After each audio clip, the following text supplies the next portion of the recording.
Warren Wallet.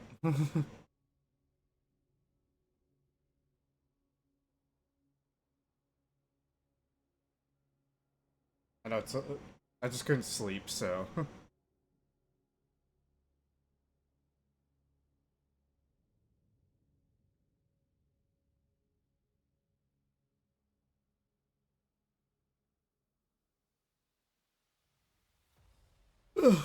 Fucking up.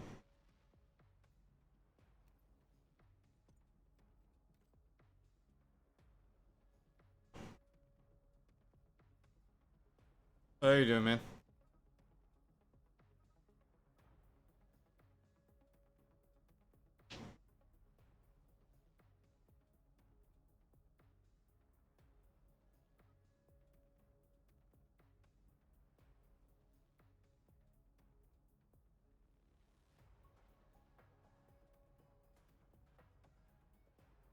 Oh hell yeah.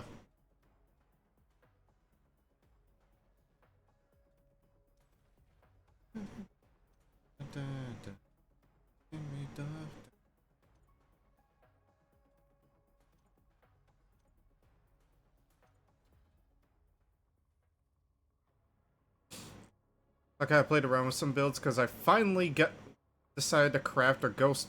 I finally had the capabilities of making turrets. So remember, if you remember one of my favorite builds, like this guy right over here, I had to make some sacrifices to put it on him though. I had to take out two of the snipers that were on him and replace them with different weapons. So damage is down, but at least I can either put missile launchers or I'm experimenting with these two lasers called Gozers. But then with some of the other builds, I actually put the other two sniper rifles on them. So it's actually been going pretty good for them.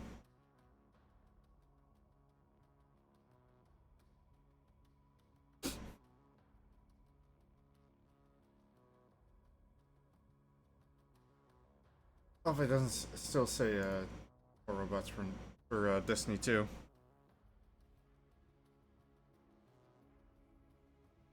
I also found out if I want to play Destiny 2 for like extended periods of time, I have to actually like I don't know what program hates or what battle I hates in my programs that I run, but for some reason battle I just doesn't like my system.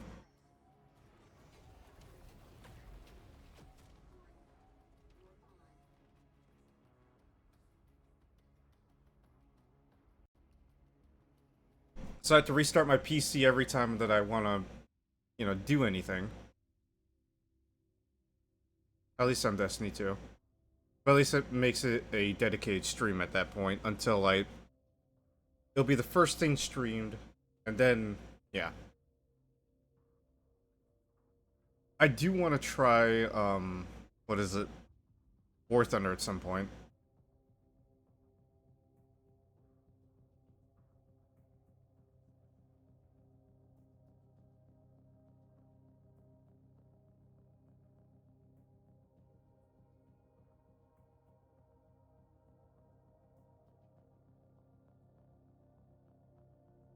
Oh, that's right. Tomorrow is 4th of July. Or if anyone's doing anything.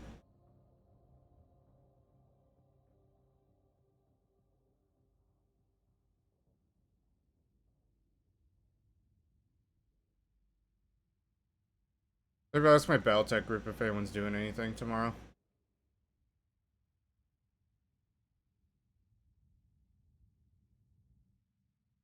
I did have a session, was it yesterday?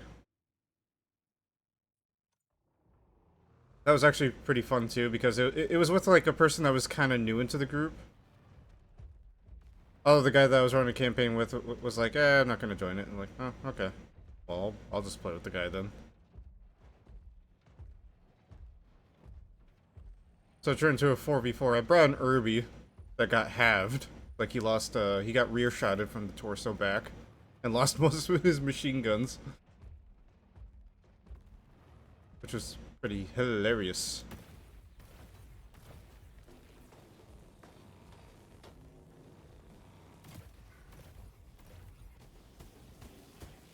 Whoa!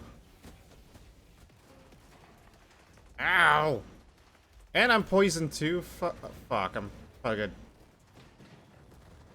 No, fucking leg hits. It's first game in. It's like always the fucking leg hits. At this point, I might spend a lot just to fucking upgrade my legs at this point. Not money, not money-wise. Oh.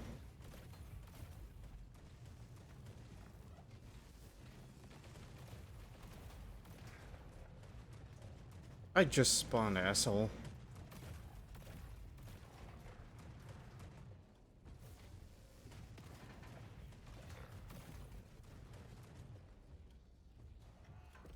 Boy, am I glad that I have this beefy fucking torso.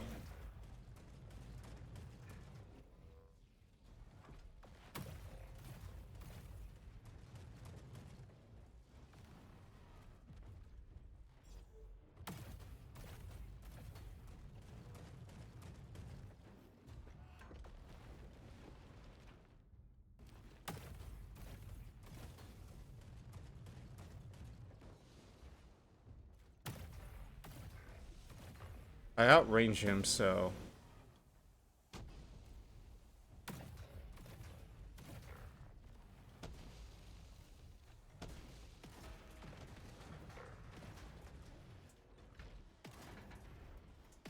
Oh, come on, you got fucking poison too? How much of a bitch you gotta be to use those? It's like the cheapest fucking weapon, because it's just... It's like, imagine if... Like, heat rounds fucking caused, like, heat. Or whatever.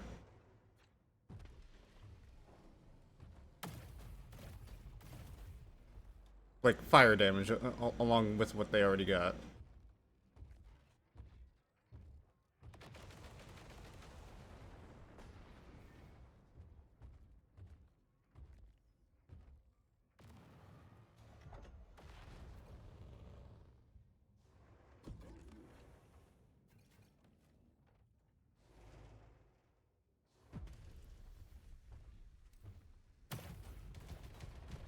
Yeah, I couldn't do much. I got fucking eaten away by acid and all that.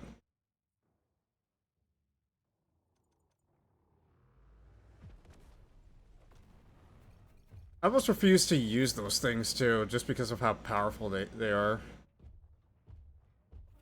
You try to run away from a fight, and it's like, well, I'm left with nothing to my name, and I'm dead because of that.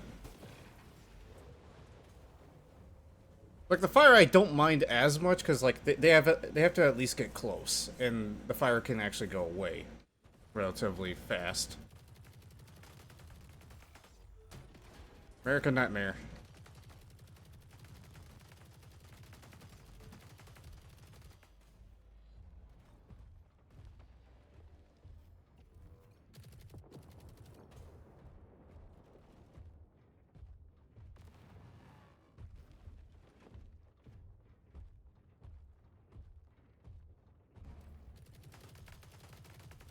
I think that's flamethrowers?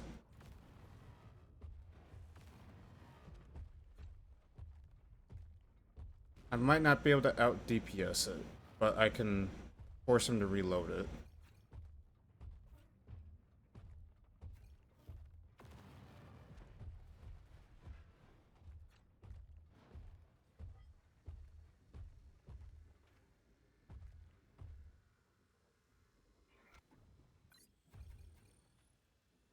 But damn, do I look good in this suit.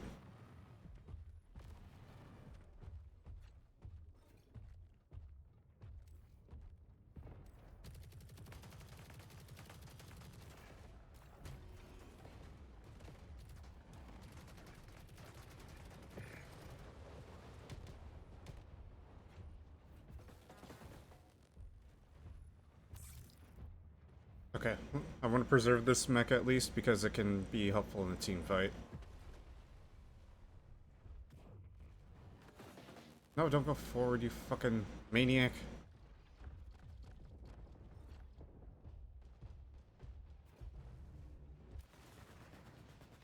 Either I launch the missiles now or I lose the locks. And...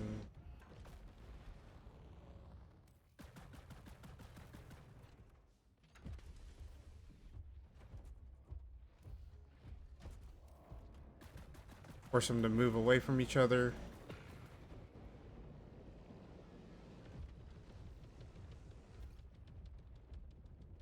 That's on the 25th. I get to, because they have to schedule some things with, you know, the bigwigs. So. From what it's sounding like, though, it sounds like I already got the job because of them asking me for, like, you know, what's the size of shoes you wear and all that. Yeah, I mean, I size myself pretty well, so. I may not know a lot about, you know, dressing up pretty well, but I do know some good looks when I see it. Granted, I was kind of looking. I was like looking for like, what goes good with a polo? Like, what's a good polo color for more professionalized interviews? But I was like, fuck it, we're just gonna get a suit.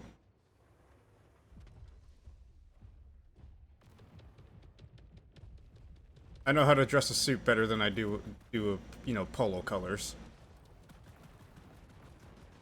I didn't want to go with the standard, you know, black on black polo. Get off my point!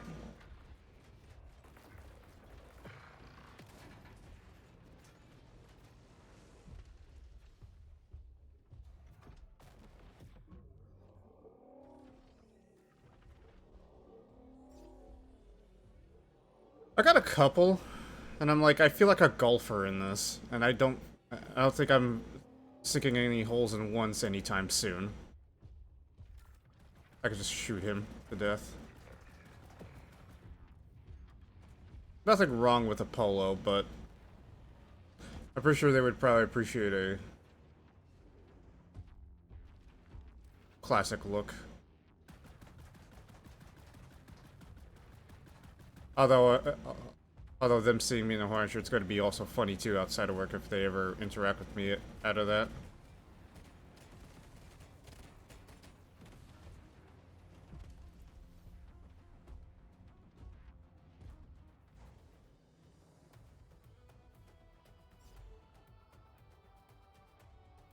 I got two ties. I got that blue tie that you saw in the photo, but I also have a red, like a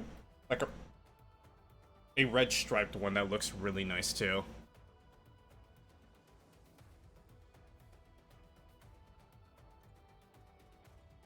It was a while ago picture, but it was when I had that gray vest. That was a long ago picture.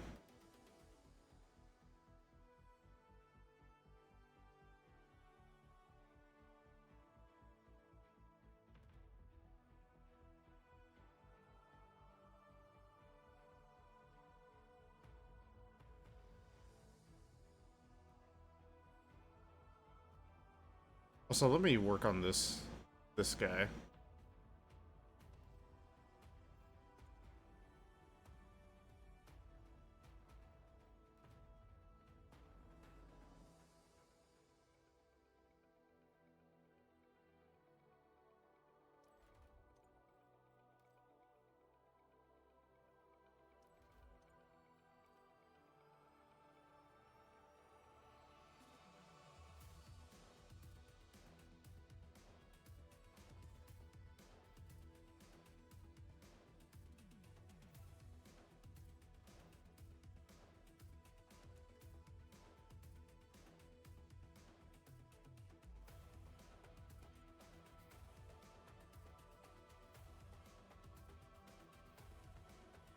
I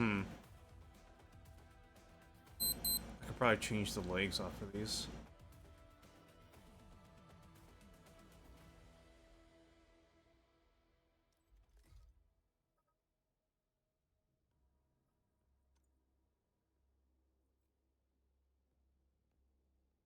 2 shotguns. What's this pilot selling? Let me look.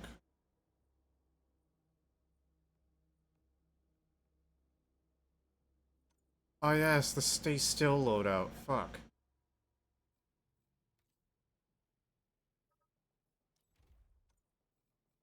Yeah, because their perk boosts damage if I stay still for a good decent bit. So what if I put these on?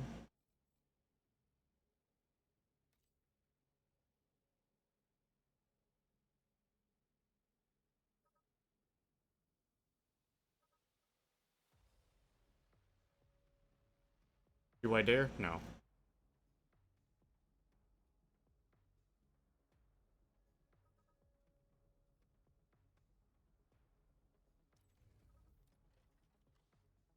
Honestly, I love these autocannons a little too much.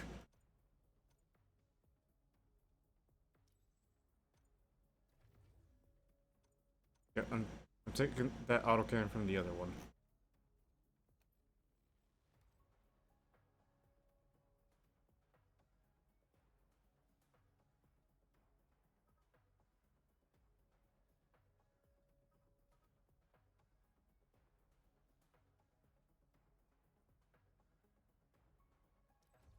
Okay, we'll just add another sniper.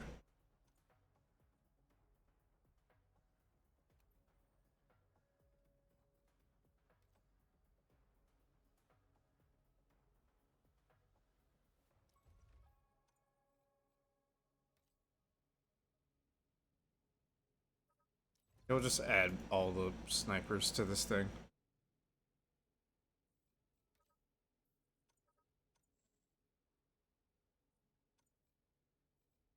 Oh, it's 2 over. Fuck.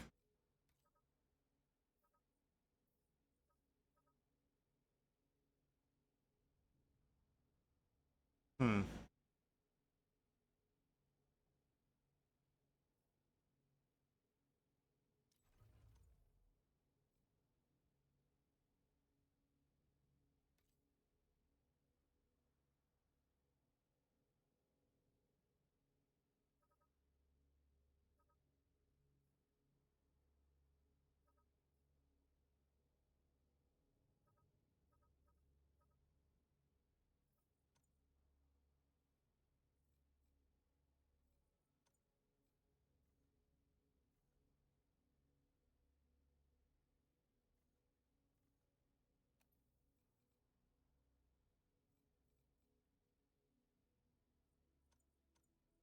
Oh, that's right. There was something in the store that I wanted to get. There's one of these, the ones I say it's a heavy plasma autocannon. Oh, we got one. We can afford one.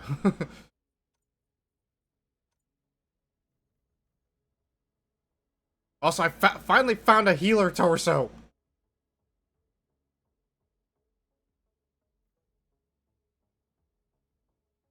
Actually, I wonder how much would it cost to put that on? Let me look for an any torso.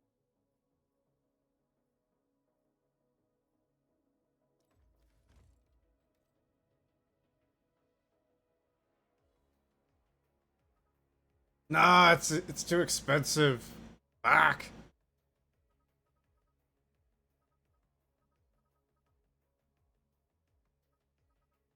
That one's just 1 over.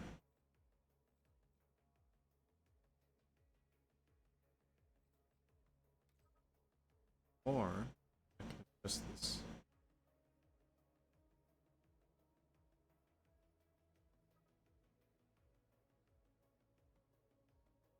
I take a mobility hit.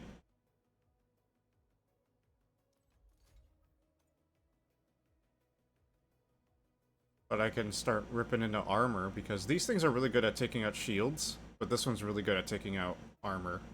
So it would.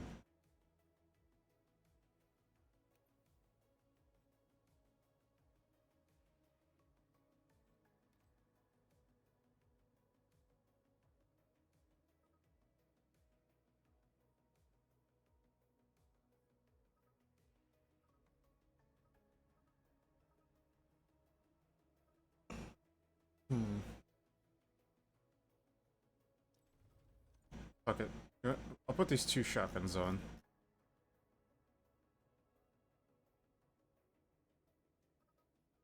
Someone gets close, I can at least shoot back at him.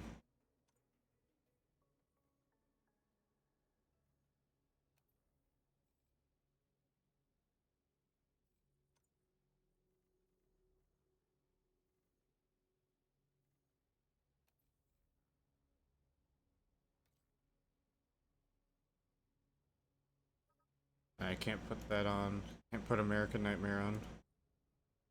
With bulk, sorry.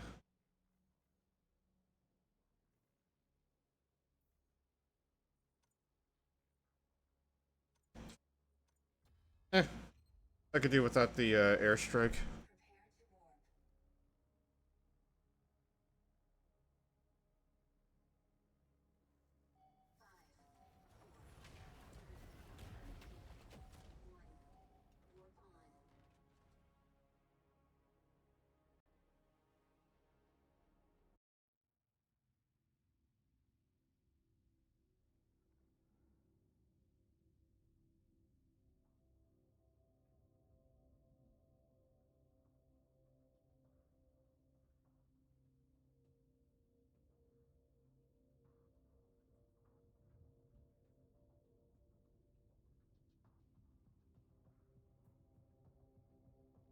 But I'm gonna wait until like a couple weeks more, like maybe like the week of, to start really clean myself up. You know, get the hair done if it needs to be done.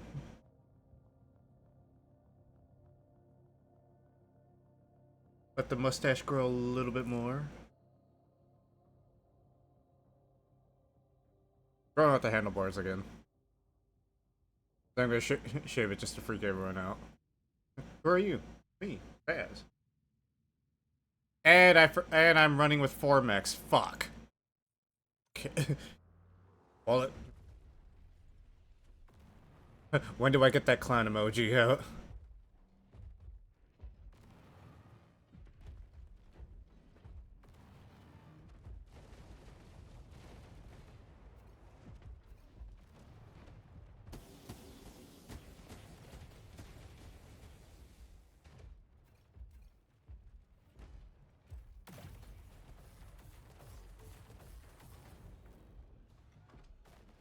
Shave the mustache. No.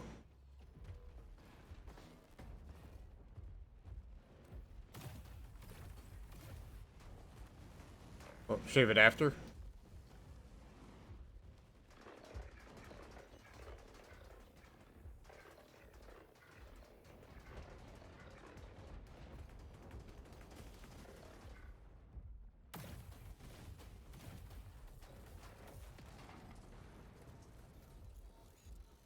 Oh, he's healing me.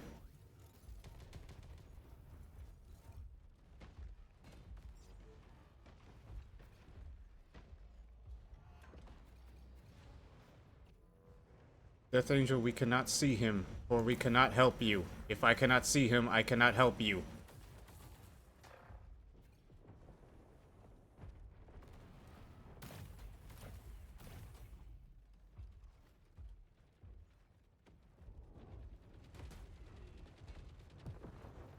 Boom, he did.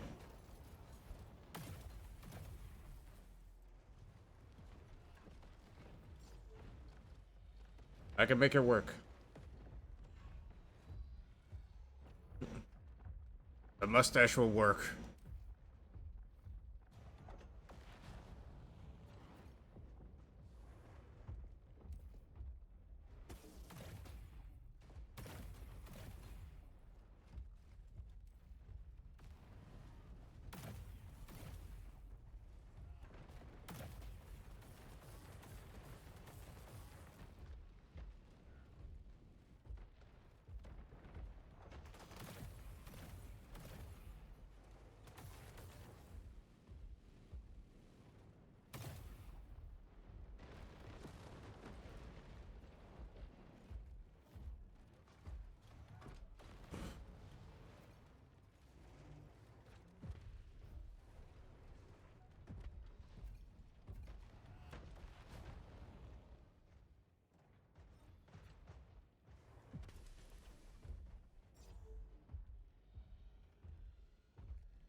If I stay in the air, he struggles to hit anything in the air. You walk in, they see the mistress, and say you're fired, even if you haven't even officially been hired yet. This Death Angel 3 guy needs to understand that his team is not working with him. Because I can't work with him.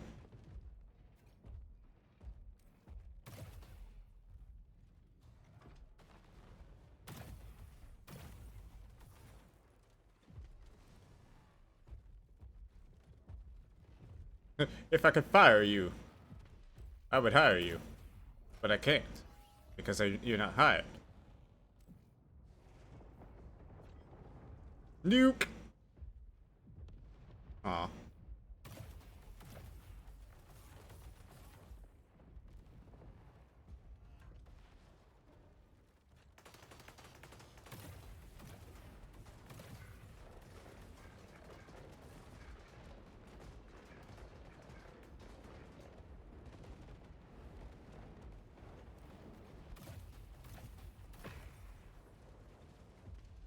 Finally, he's dead.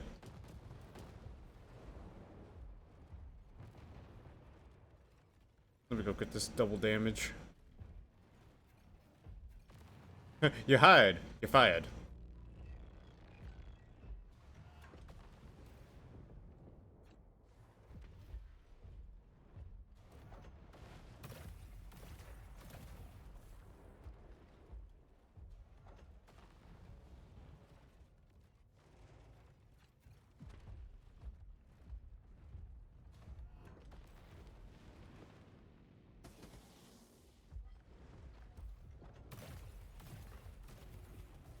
I couldn't get the heal off.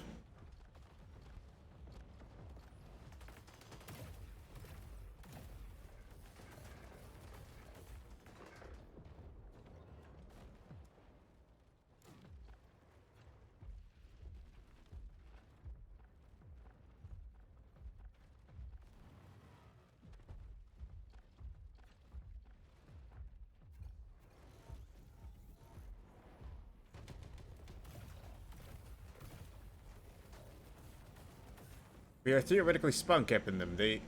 And we are getting rid of this tactical advantageous position. Which is fine by me. Because we need to run.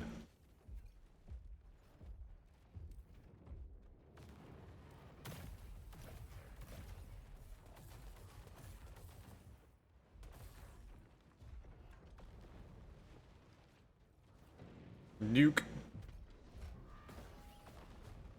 Legalize nuclear bombs.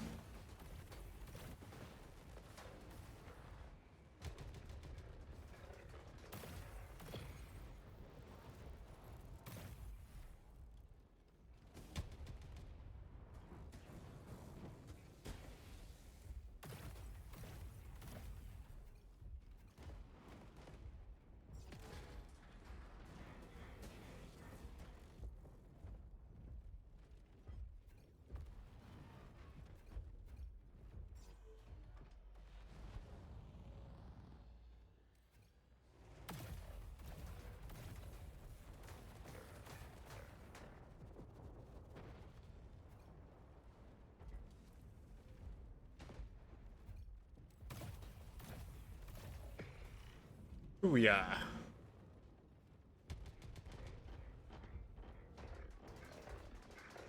Force that guy to move away from the turret.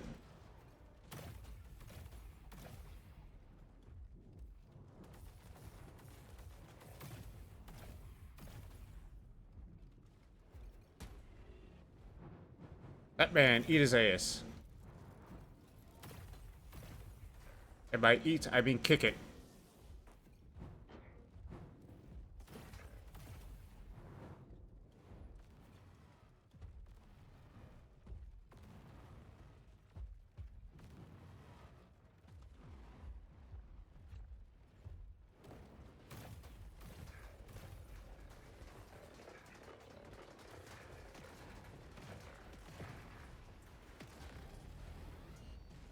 You son of a bitch, that was gonna save me!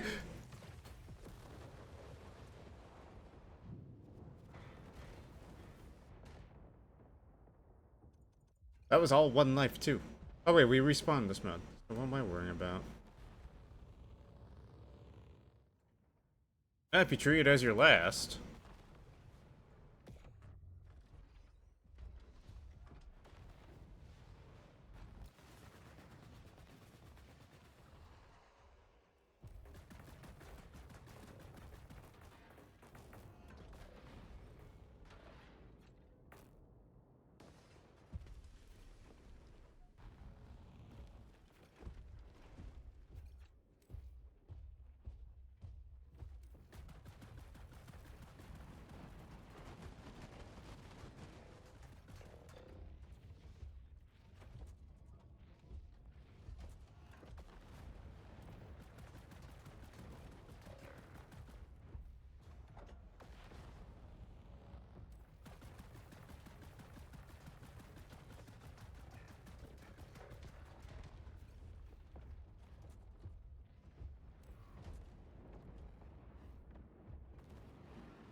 Ah!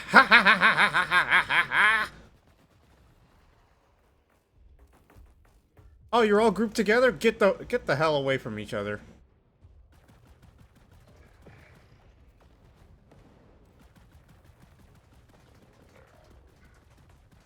Make like the Scooby-Doo gang and split up. What the hell am I saying?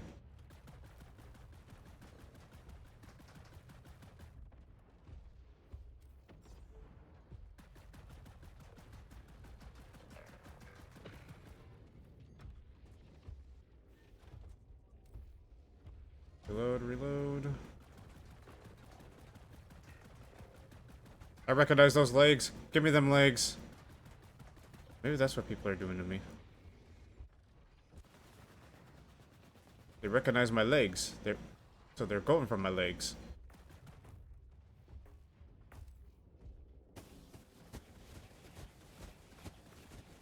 Fuck off!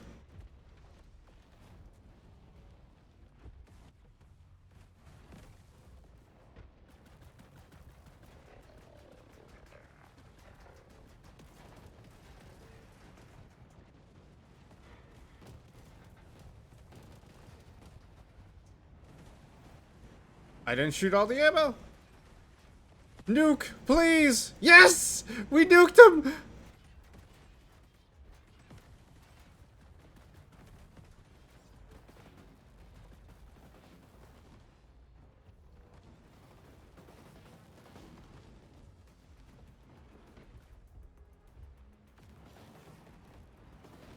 How am I supposed to know you want me to you want to heal me?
What was that guy shooting at me for?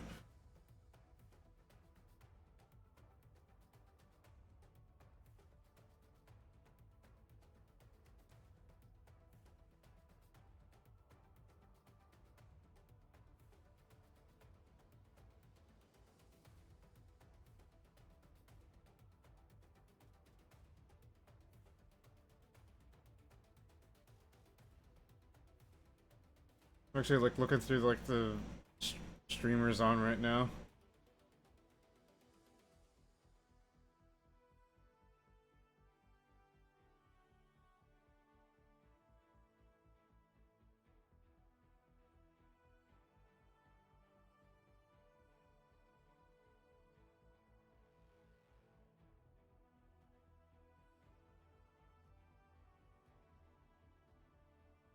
Weird.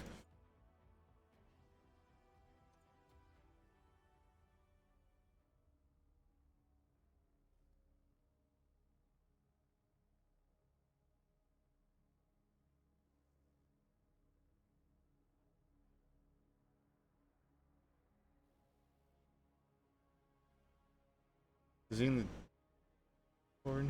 I'm like,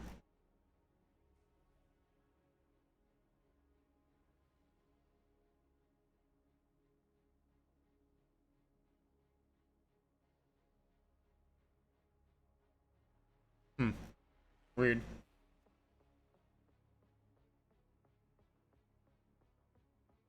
I have to throw shade at him.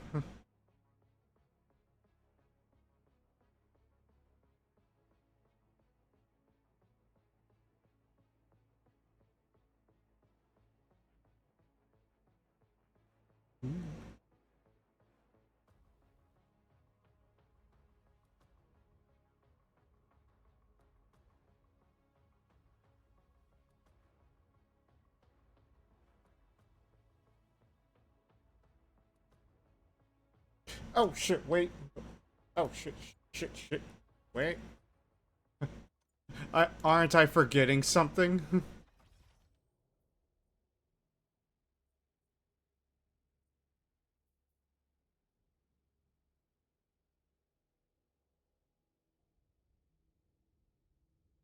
No, no, not at all.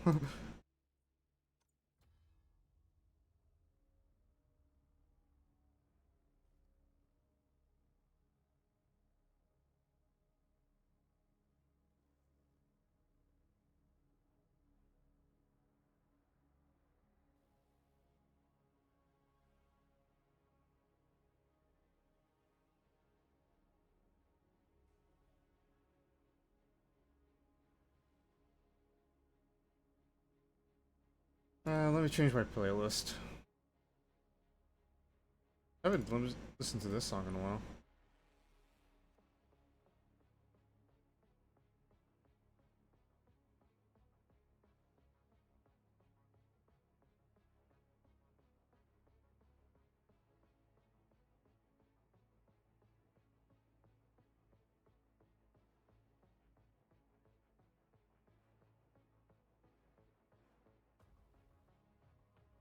I would like to do some more shenanigans with the Sturm Tiger though in War Thunder. You know me, max ammo, fucking going into high tier and just seeing, all right, who's this fuckle nut that I need to take out?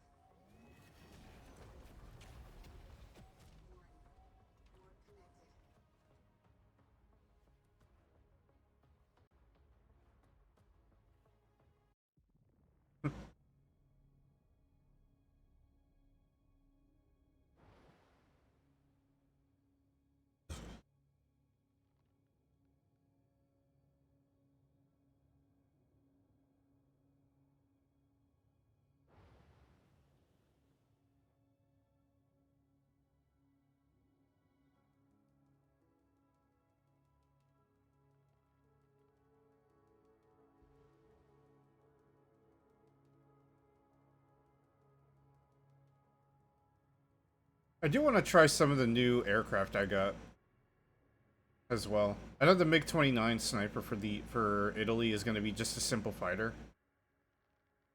I challenge you to shoot down a plane with the Sturmorser. Ooh. Hmm.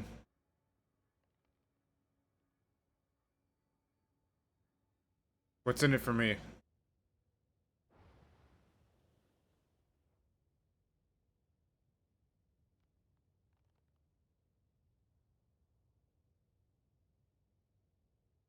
Wait, what? Because I'm pretty sure, like in our little self contest, it cannot beat your fucking 1,000-meter moving headshot pilot hit on a Blackhawk.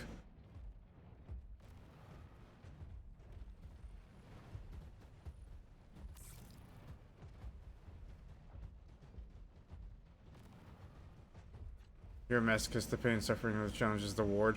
Oh my god, like when I was trying to complete dailies in realist for my one challenge. You remember that with the F-14 Iranian one?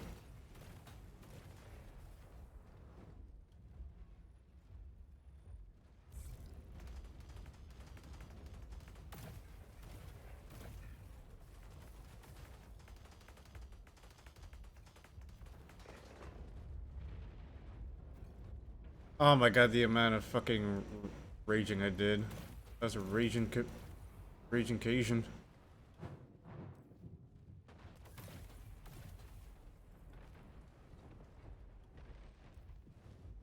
I was gonna use that guy for healing.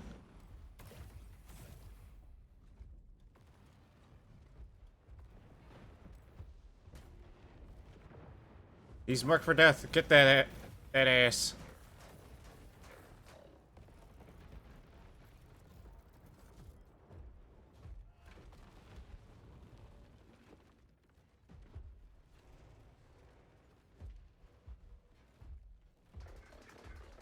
I send my turret to assist the homie. And it killed him!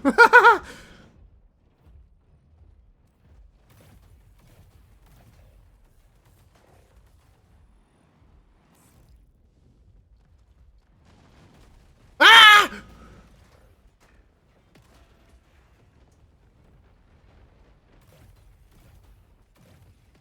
Oh my god, he's almost fucking dead too.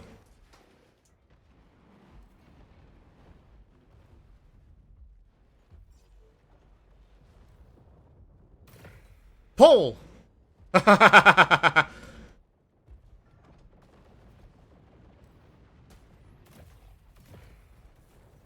Heal the homies.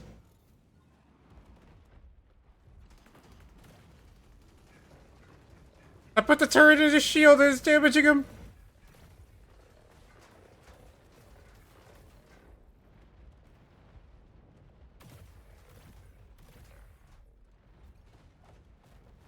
That man, eat his ass.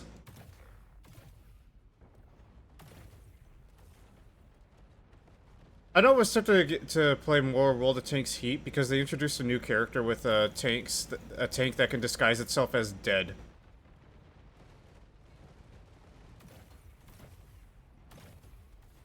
Or one that can cloak. I think the decoy one actually be funnier to do.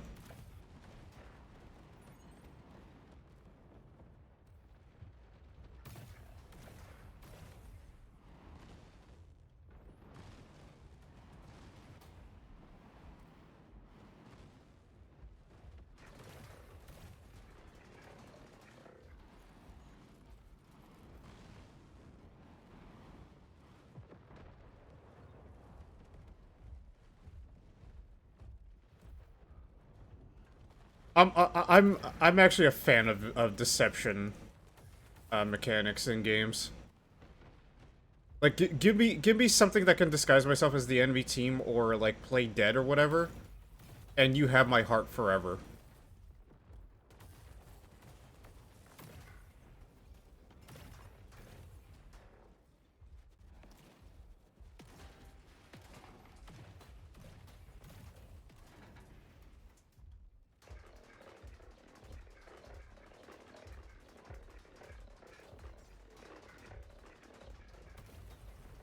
I wasn't no spy main back in TF2. I used to be a sniper main back in the day.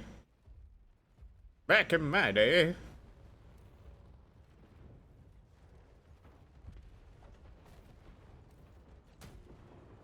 Oh, come on. You killed him before I could heal you.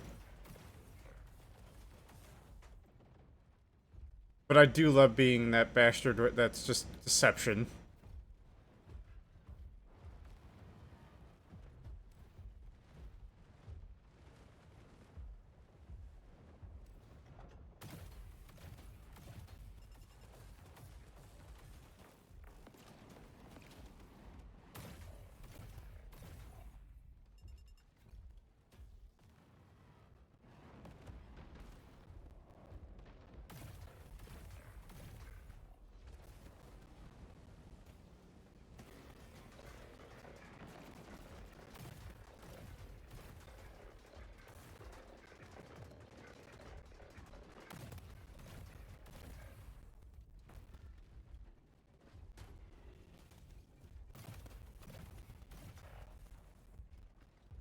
Come on, get him with your missiles.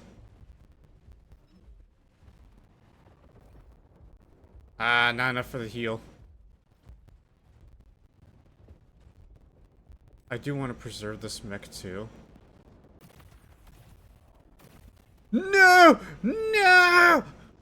Woo! I'm just an Irby.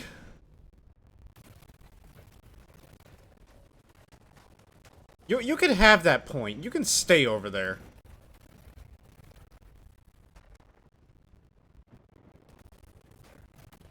I could just stay out of your range. Oh my god!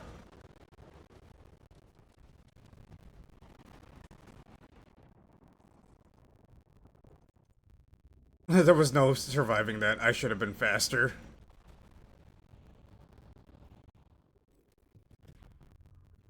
Bruh. What is it caught on? Oh, I can actually lock onto that.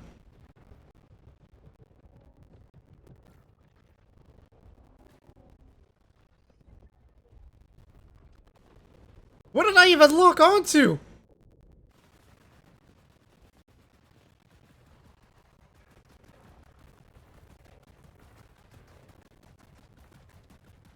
What did I locked onto the guy that was all the way back there, not the people in front of me. Keck is what you'll say.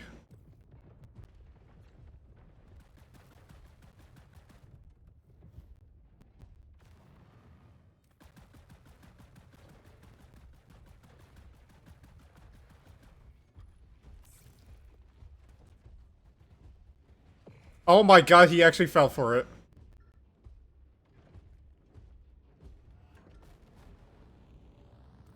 I finally crushed someone in that thing.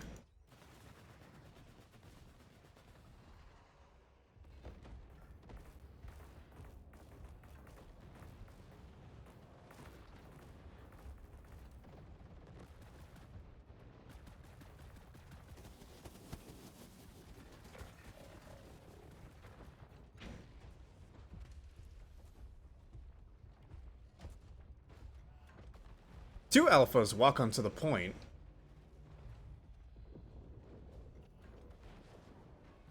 I also like treating him as like an artillery platform.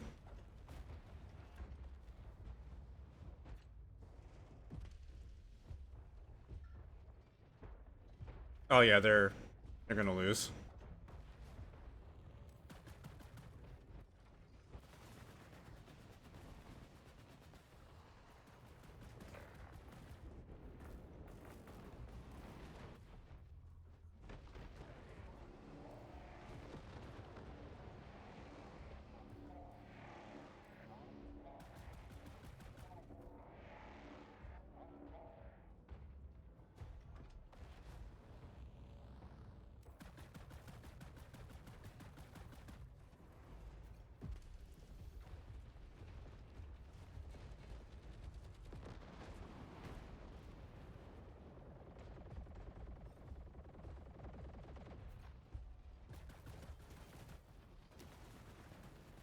I still activate my ability, bitch. It would have made it worse.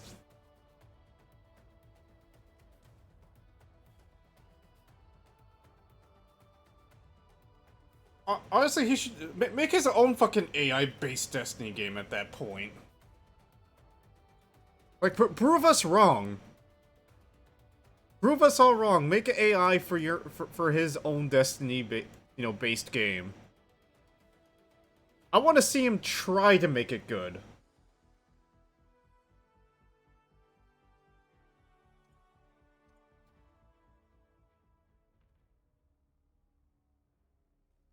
If it's actually fun.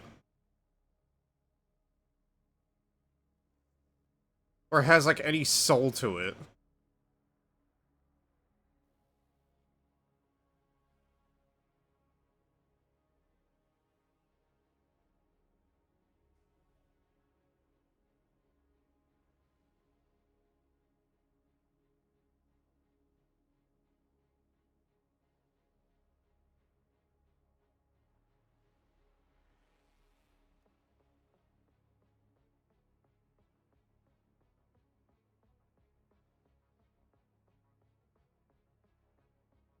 I'd honestly argue that,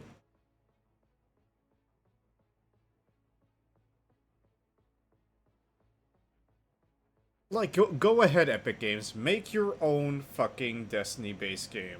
That's not a third-person shooter. That's not, like, trying to copy whatever Highguard was trying to be. Make something that's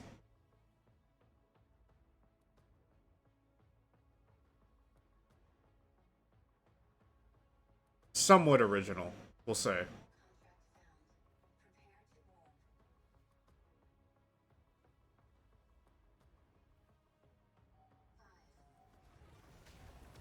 But show us that you could actually make an interesting enemy that's in the game.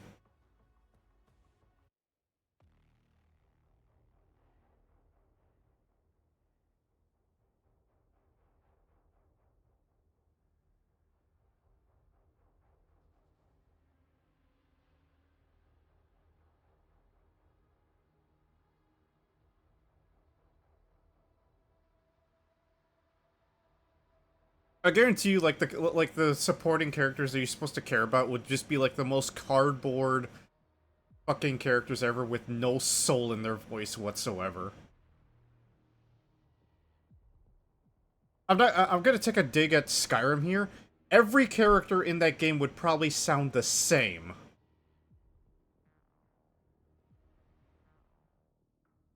Oh, you're finally awake.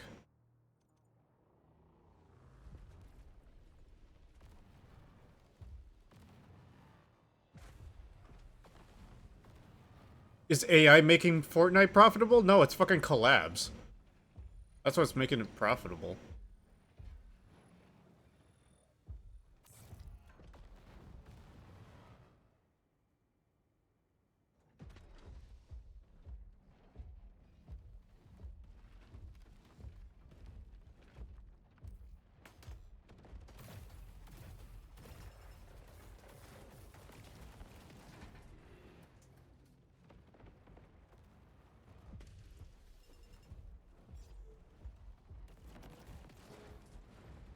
Like, I don't know if anyone remembers, you know, Save the World mode in, for Fortnite. Ow!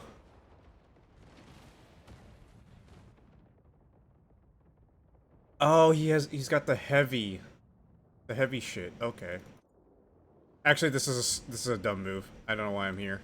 I need to jump out of here.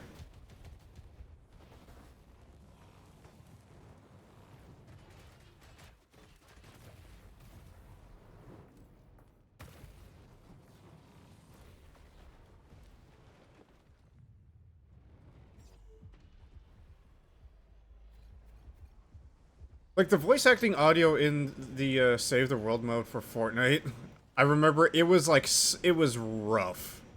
And they had something, but it wasn't quite there. Like, it wasn't quite on the I give a fuck about this character level.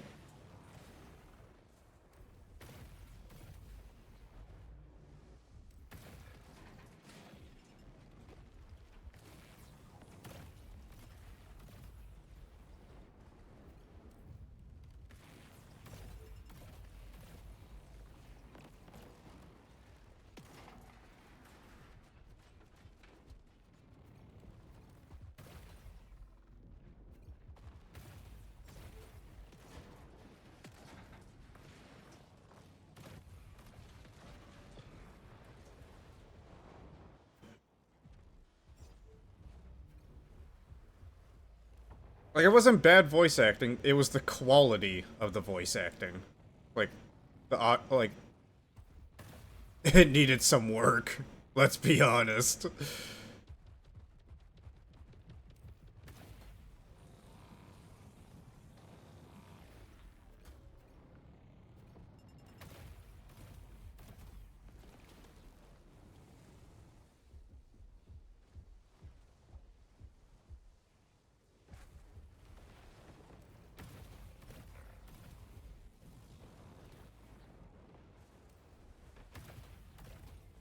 Armor be gone. Oh shit. I gotta change the music. It's doing like a album preview.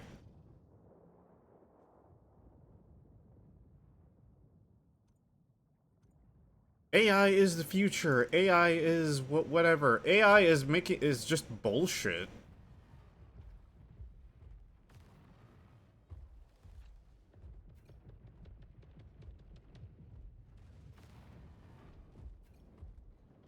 I swear to God, if I handed you an image of like AI, the image of like my characters, they don't know what to do with them most of the time. They don't even know like all the intricate details that it needs.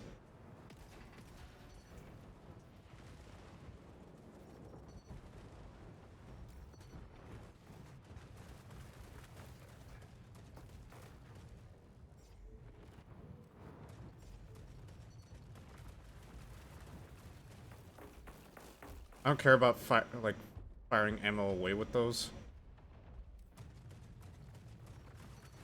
Because these, my autocannons on the side reload fast.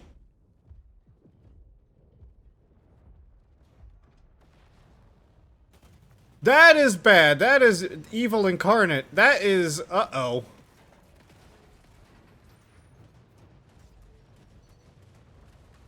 To be fair, a lot of real artists refuse to draw mechs for a reason. I understand why.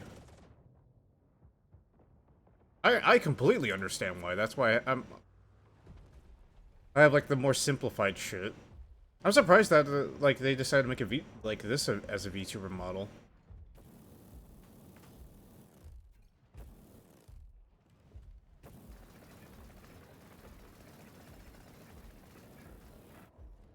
I need cover. I need protection.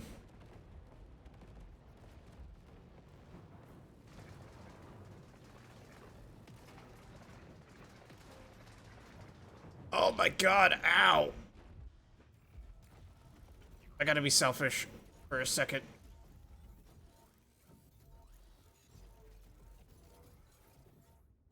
Well, like, I'm kind of talking about my Warframe model for a moment here. Like, I don't really have a lot of references for it. That kind of looks like a Heimdall. What mech is that? I put 2 Lancelot torsos on the side and put miniguns on it with a tier torso.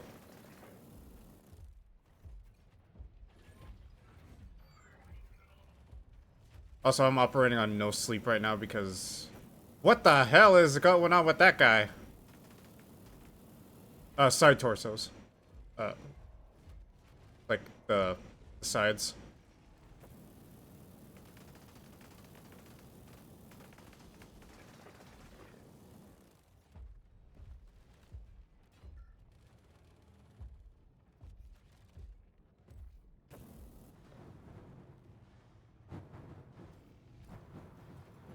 I need heals.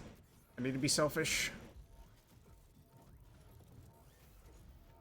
There's still Nancy's side torsos.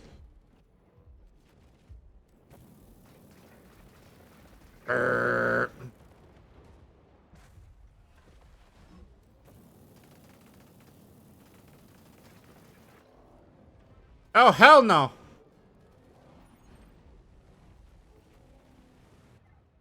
Give me the Titan.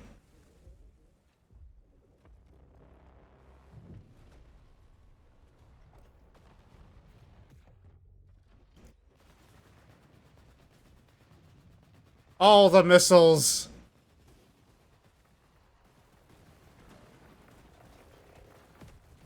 I hope you got enough boost, bitch.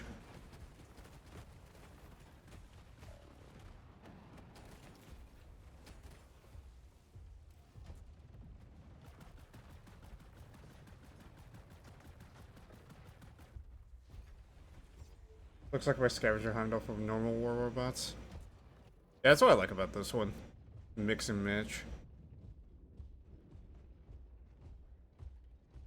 I love Franken meching. Franken maxing. How are they looking? Still got robots.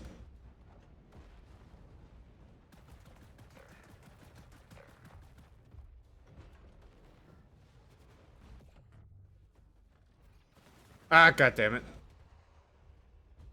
Well, fuck that guy in particular, I guess. Never mind. Don't fuck that guy in particular.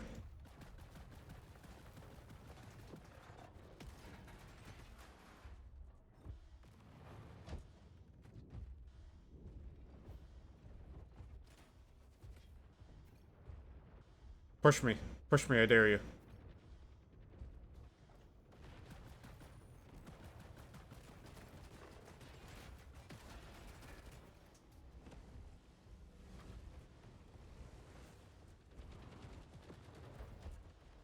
Reload, reload. Ah! All these guys have XL engines. We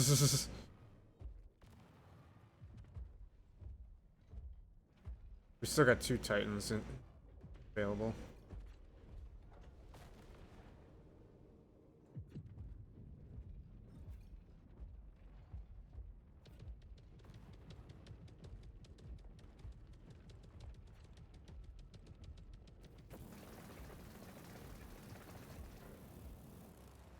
This is bad.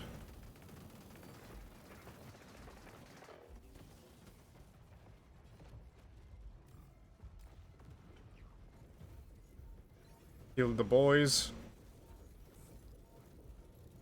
I feel like we're about to receive an... Never mind.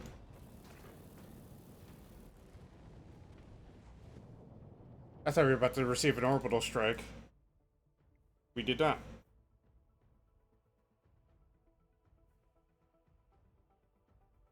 15 assists, I'll take it.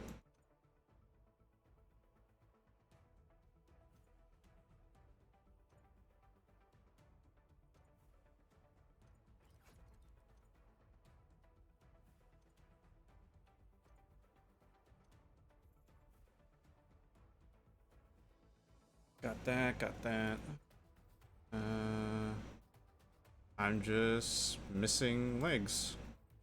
Another set of legs, I should say. But I'll show you what each mech looks like right now.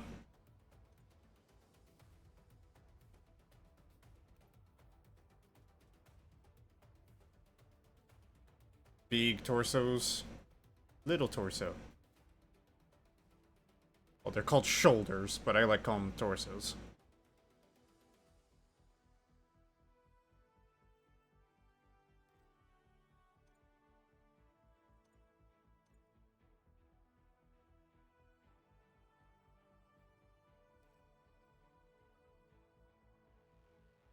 Yeah, maybe I should just put the infinite ammo one on.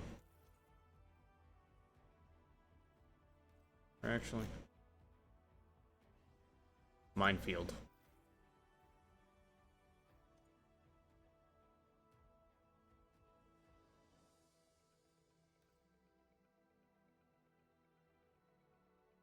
I wonder if I should make these into anything different.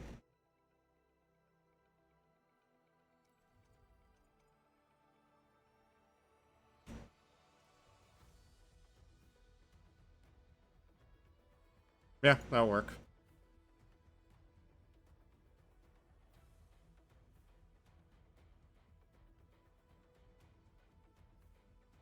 I finally got turrets on this dude. I replaced the, I had to replace 2 of his sniper rifles, though. But we got turrets. I just deploy a little guy. Look at him. And the cool thing is, I can refresh it. Restore 1 charge and then reduce the cooldown by a lot. As long as I do shit, I get shit. Yeah.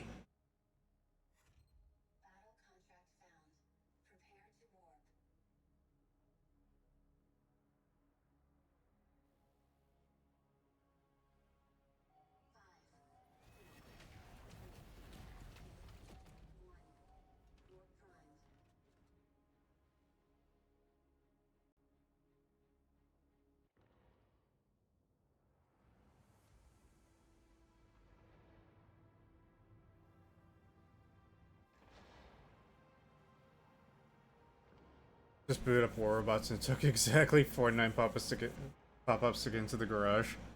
The normal one or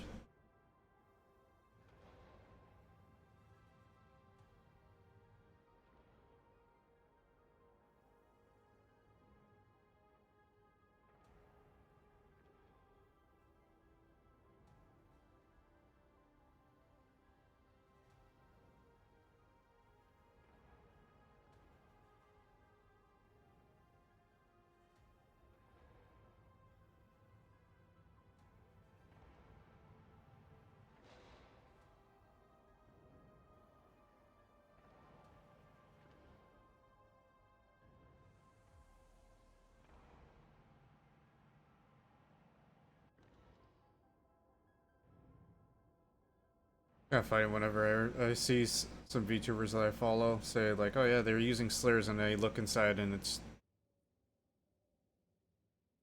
what is it? Someone just saying retarded. Out of the fucking way!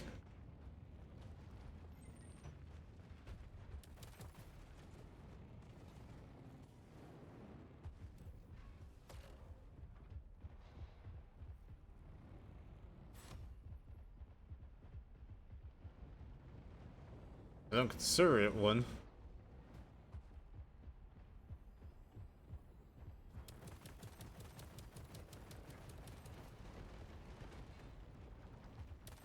Off me head! That man, eat his ass.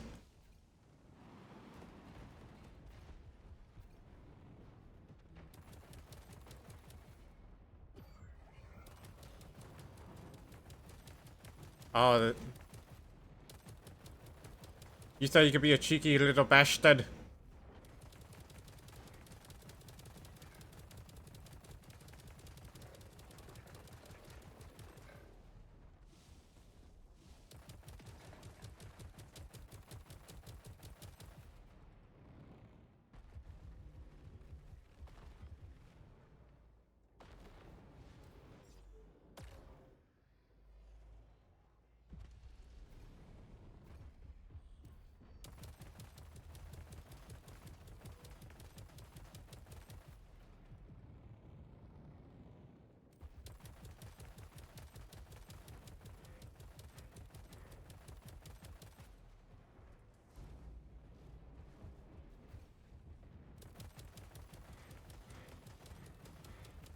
Fuck off.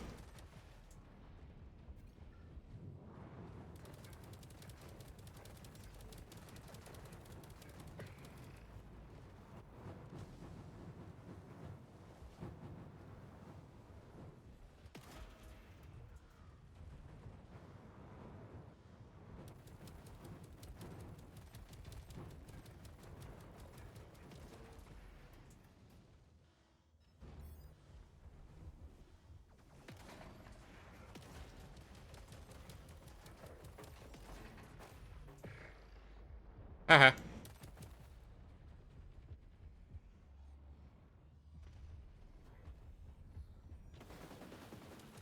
Get blinded, nerd.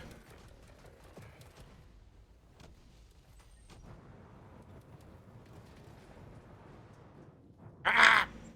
Fuck off.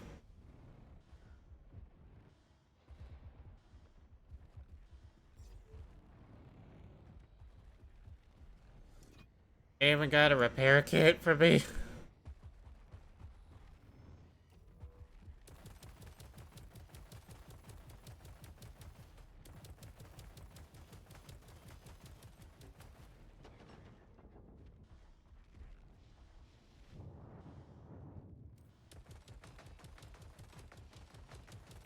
Oh my god, not the fucking acid again.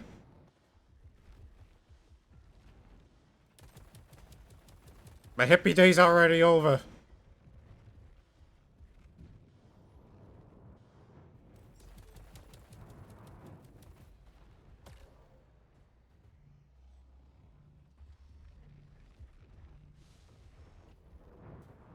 Flashbang, go.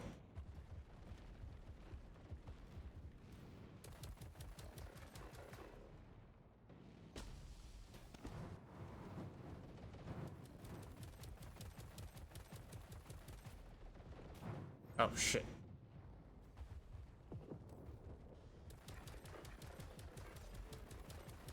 Come on, give me that CT.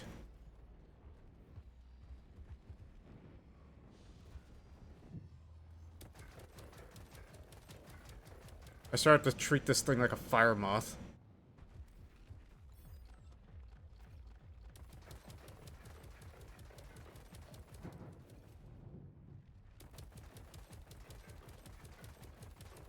Oh my god, if this guy got the fuck out of my way, I would have killed him!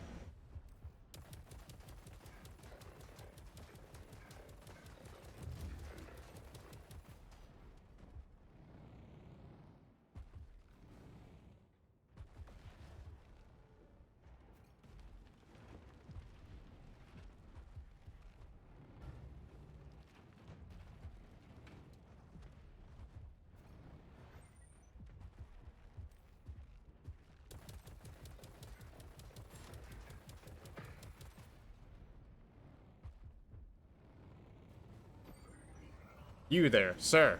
You look like very socially inept. And not capable of doing things on your own. Uh-oh.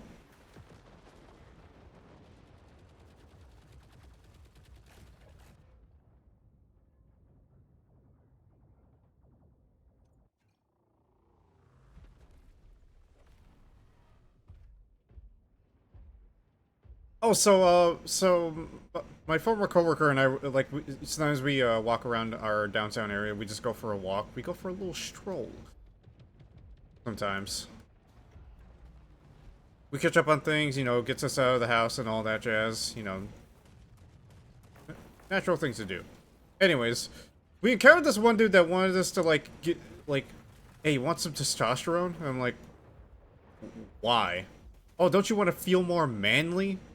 You know, you want to feel great getting out of bed. It's like, I already feel good about getting out of bed. I don't, like, I don't feel depressed or anything. Like, don't you want to feel like you want to take on bears? Like, I don't want to fight a bear. Bears are scary. And tougher than me. Or they're scared of me.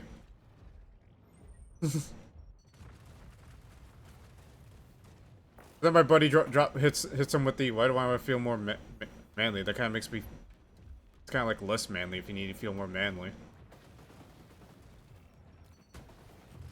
American Nightmare.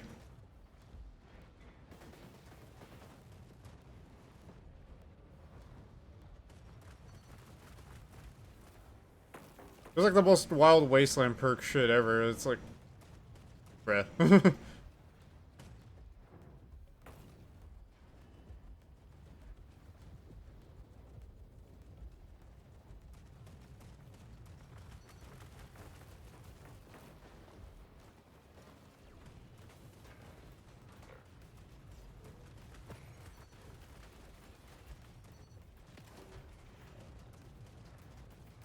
That man, eat his ass. Actually, do not eat his ass. He's trying to eat ours.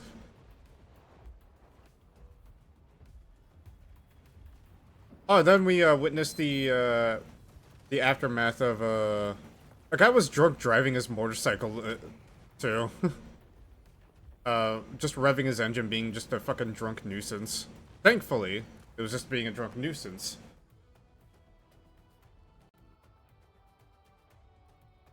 Because then he got into a little fender bender by bumping the, you know, front wheel into someone's rear, and then he got arrested for, you know, DUI and all that.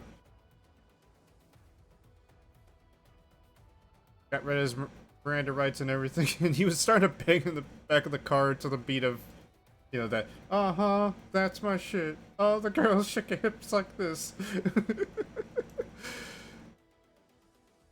Fucking made the police officer crack a little, like, you know, how they do that.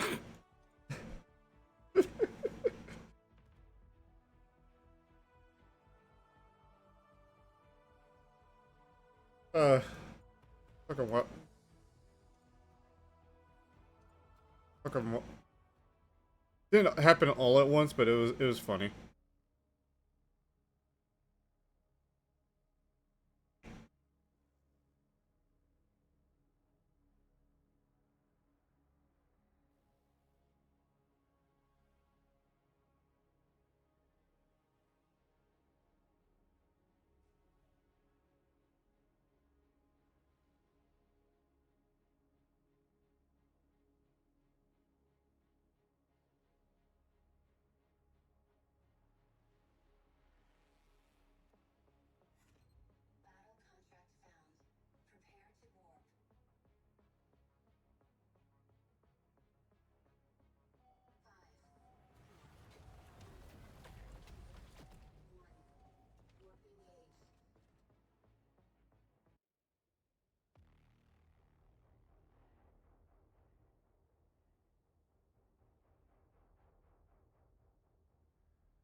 Extermination, termination, commander. Wait, extreme termination, commander, not extermination. Has anyone been able to fit all that?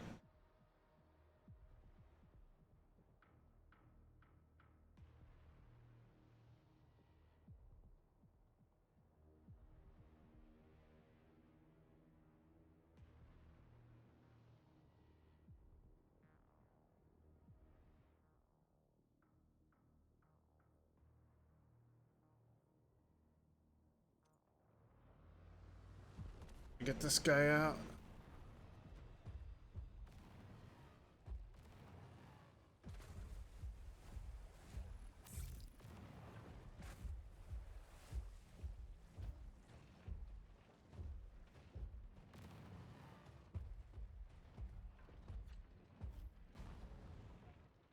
That was like the most pitiful jump I've ever done in this mech.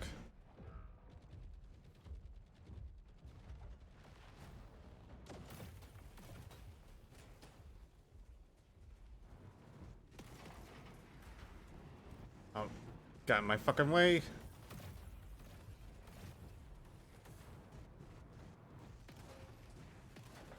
Oh, I can't get out of there.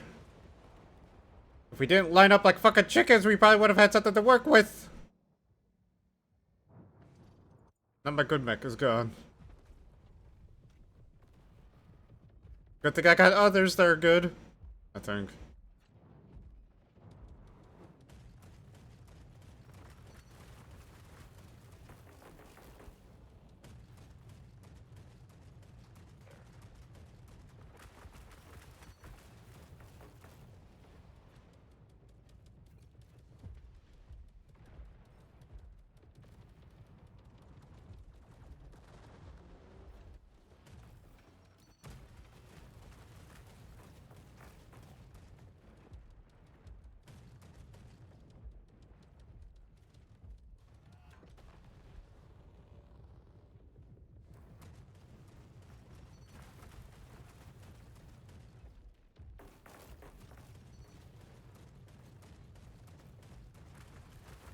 I may be tickling you for damage, but I could still fucking try to shoot you, you bitch.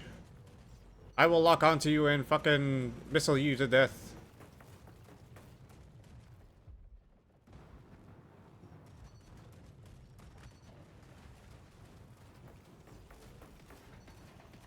Witness the American nightmare. Ah, fuck. Ah.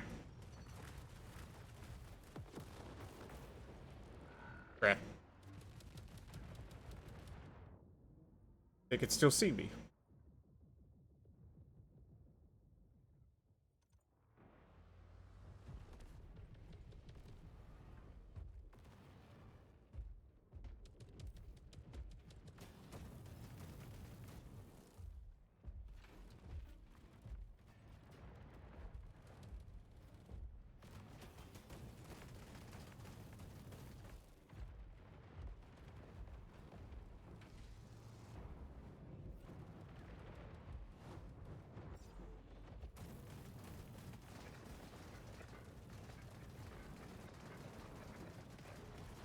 Oh my... Team. We're just feeding them.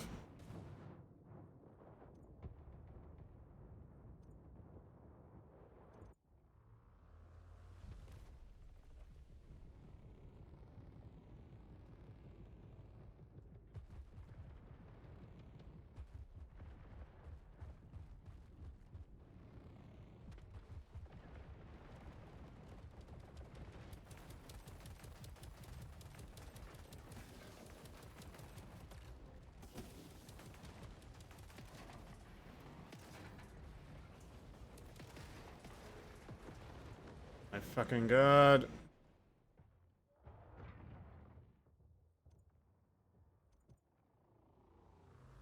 I focus on one dude, another dude shoots me and I die. If I try to focus on the dude that shoots me, another person joins the fight and I die. I can't win. I can't win.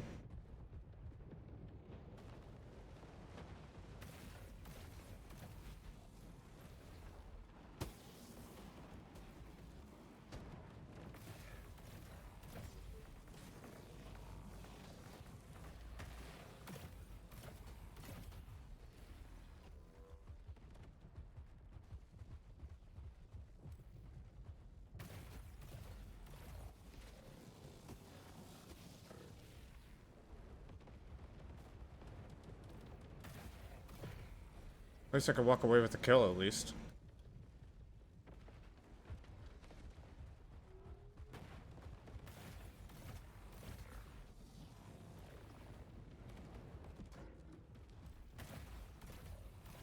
Why would you move towards him? Move towards me, you... Oh my god.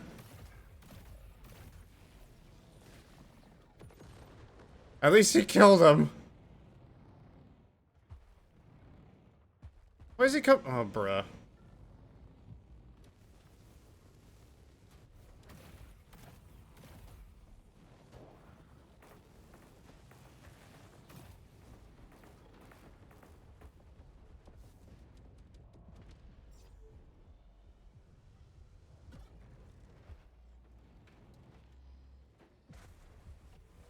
I gotta pull out my Titan.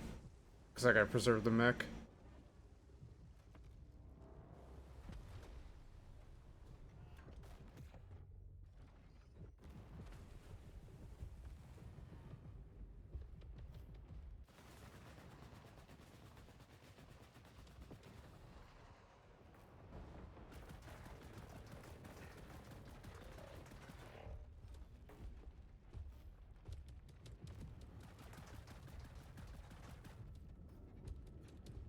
They went into the minefield. Brother.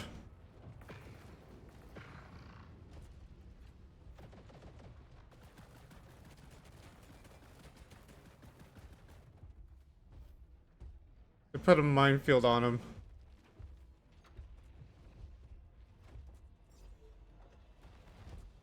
Can I get up here?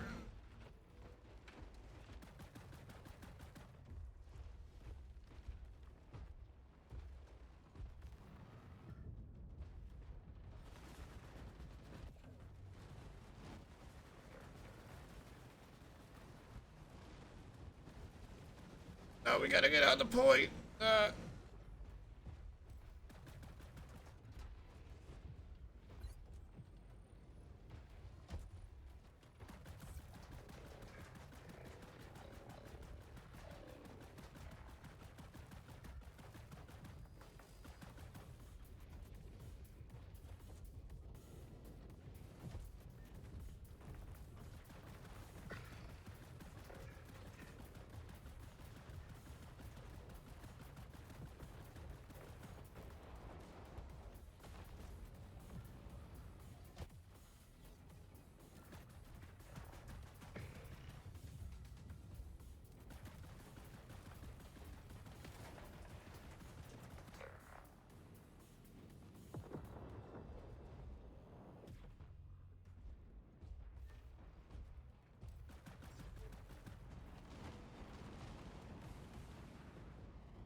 Oh, no, not me. Oh, God. No, no. Ah, fuck. Ah.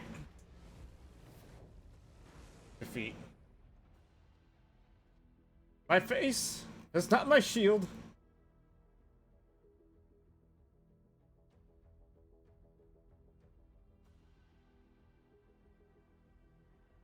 I don't think I'm gonna take an impact from this.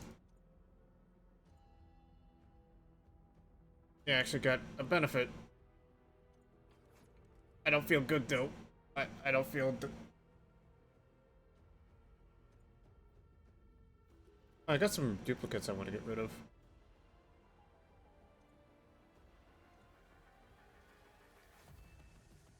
I'll get rid of these.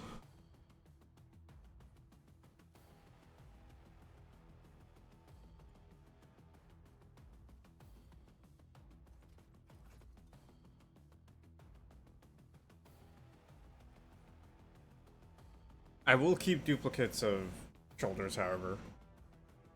Let's say I've got 3 of them, then I'm just not gonna keep them.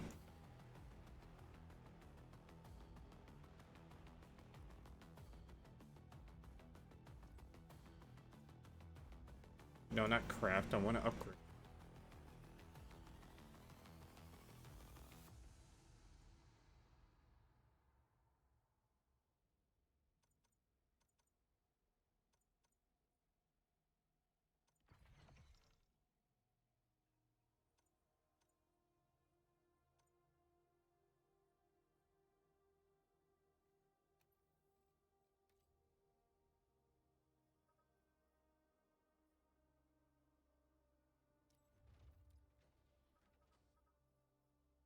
I feel like the shotguns are a bit saner choice.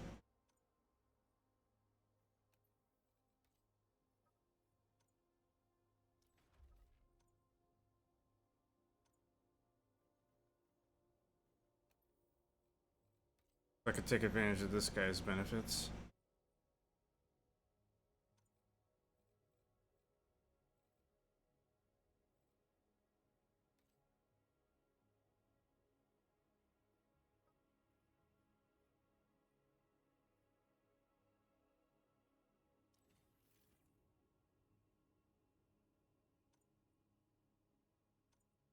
Can't craft.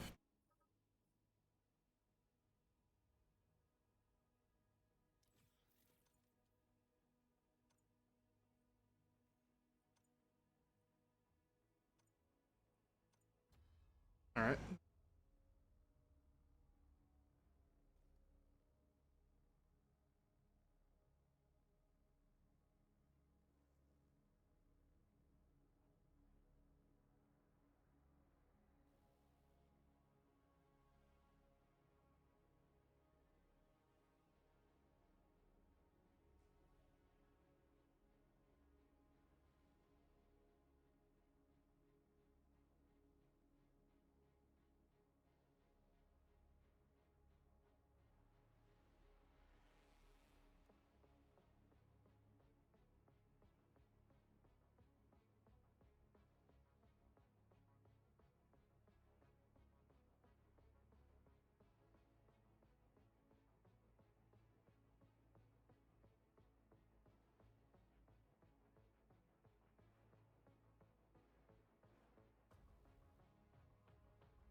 Hold on. I just realized something. I think I could replace this one with something else, actually. Yes, a shield breaker.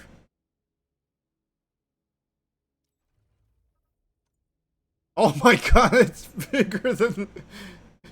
You're telling me these things... Bruh. Fucking huge. Mind you, that big-ass cannon just fires those little tiny fucking plasma balls, and it just sounds like a fucking... something out of Space Invaders.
No ammo for you.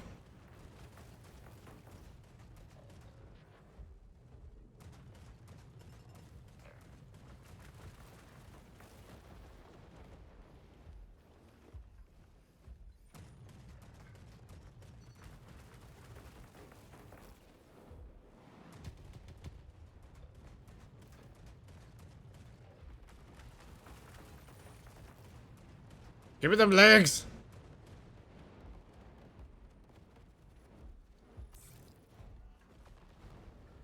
Blame my team who was shooting you in the... shooting there.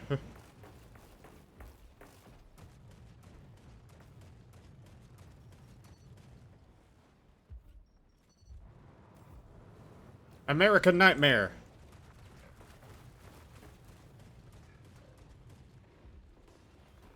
You think a shield is gonna stop me? Hell nah.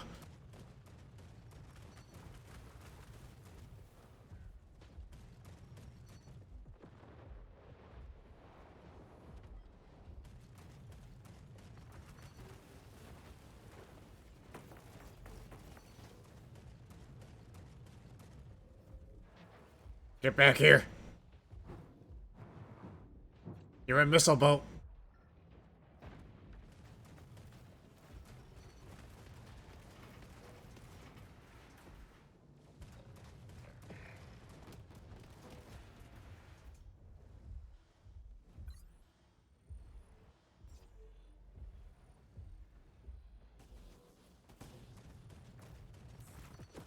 Ah! I guess nope, triple howitzer.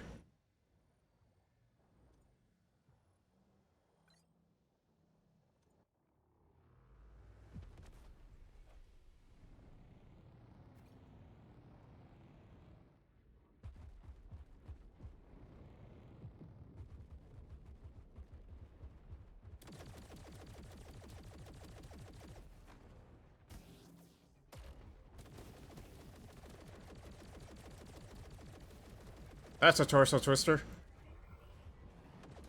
I'm prepared to be infected.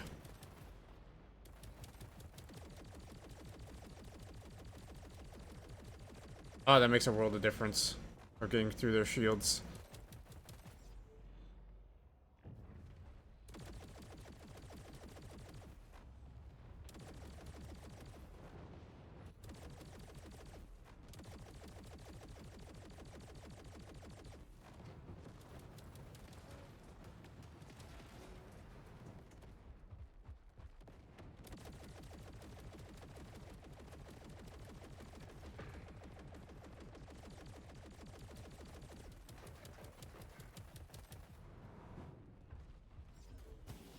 Blinded, nerd. Out of my way! That's a missile hell! Ah!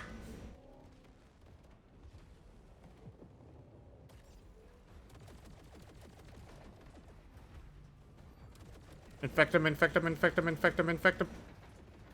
Alright, now I can die happy.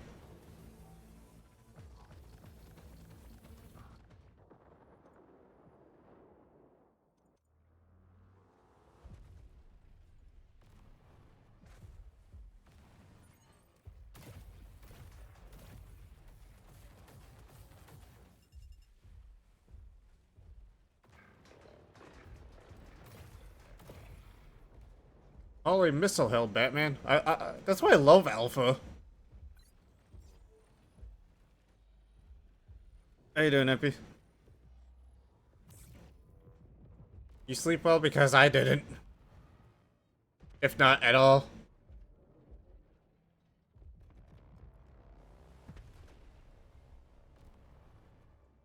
That's why I'm streaming so early.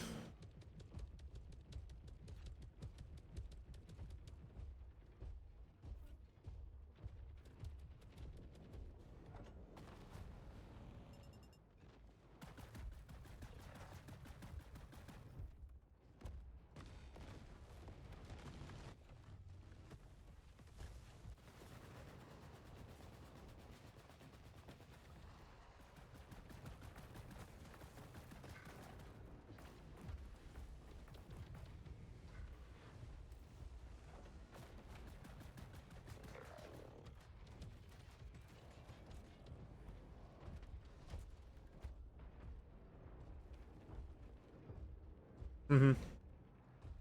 Yeah, instead of, you know, what we were doing last night, you know, grinding Grasp of Avarice for a good bit.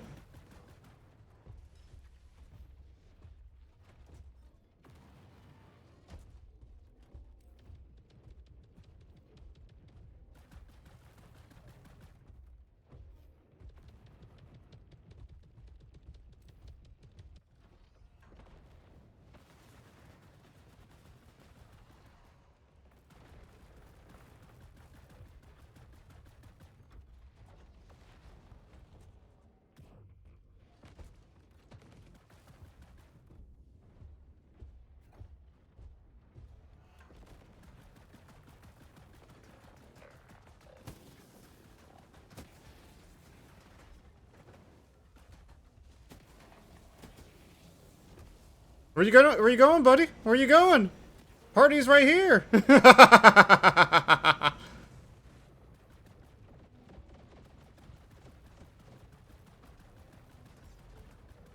Oh, that's what you're doing.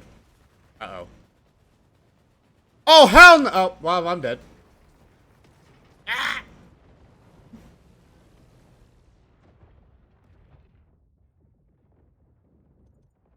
Good news is, I got this mech.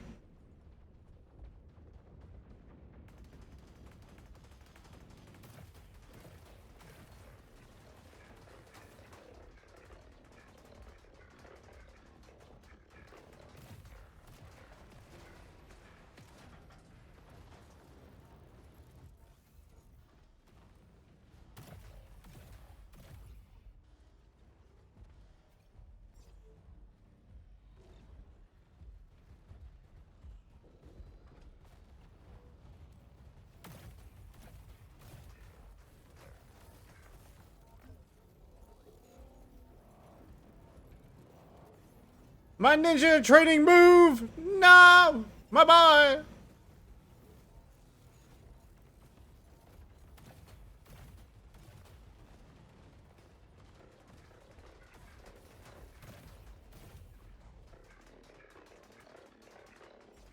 He's dead!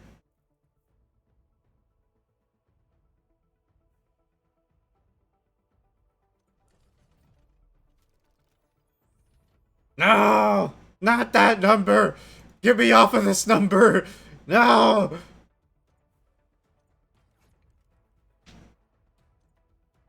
Get me off of this number now!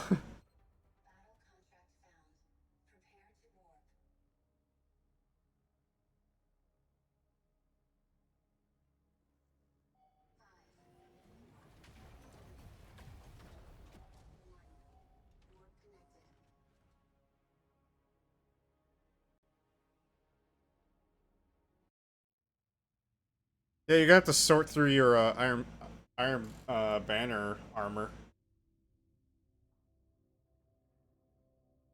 See which ones, you know, like the perk combos that you want, because super is definitely a big one. You know, just to increase that damage a little bit.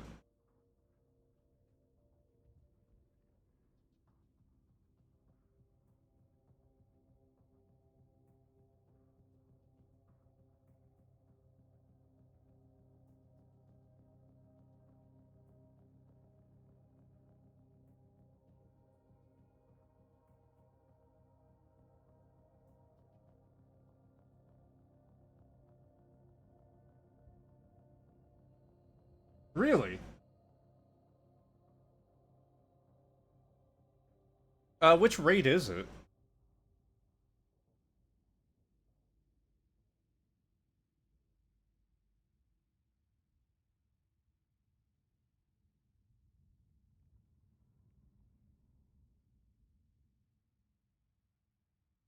I swear to God, if it's Vogue.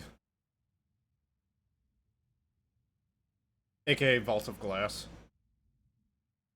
Is this Vault of Glass?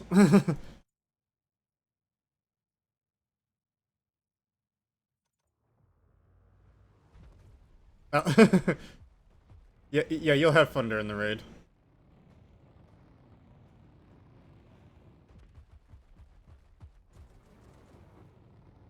Yeah, because I think there's a Warlock build that involves the, that stuff too. There's some weapons you'll like in there.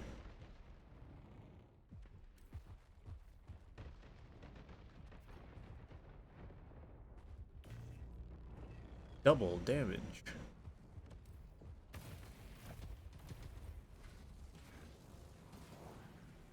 I got napalm too, bitch.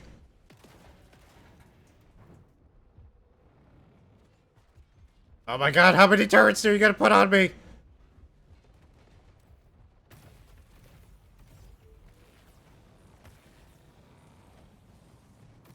I would definitely bring a fusion rifle and a solar... Okay, so for the final boss, Epi, I shit you not, bring swarm... Use solar hunter, swarm grenade, plus any fusion.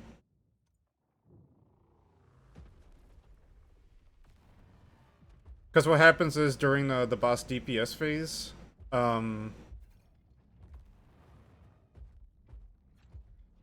when you damage the boss, it'll actually start regenerating your grenade as well when you do damage. So if you use a fusion rifle, you'll be able to spam like fusion rifle grenade, fusion rifle grenade. You know, basically do that combo. I'm too slow to go for that double damage. You could even just do blade barrage as well.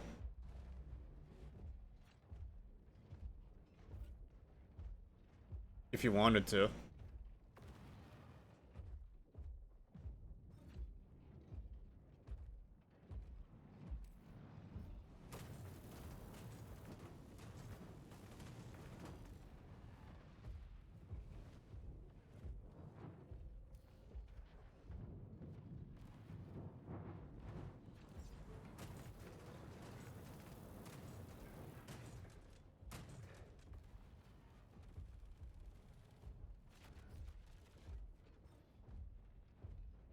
But definitely, Celestial Nighthawk would definitely be good for that as well.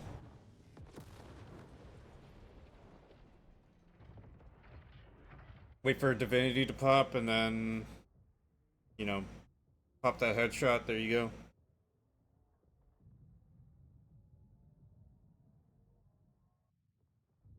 Mm-hmm.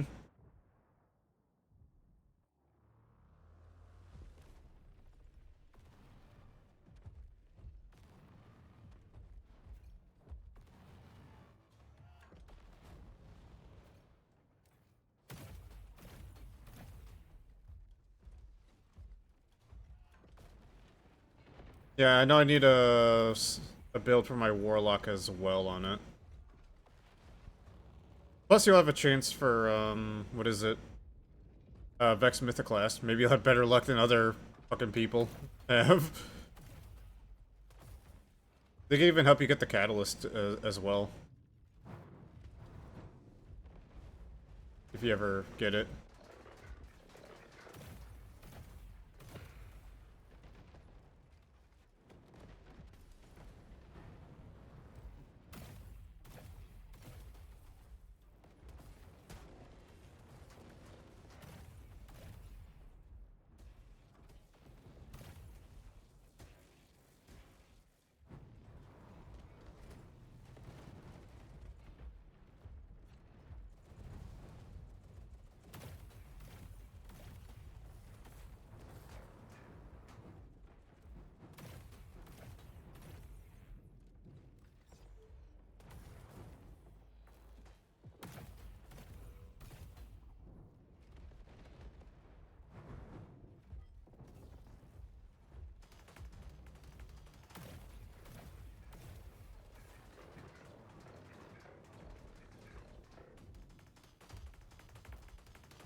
True. That guy's stuck in a corner.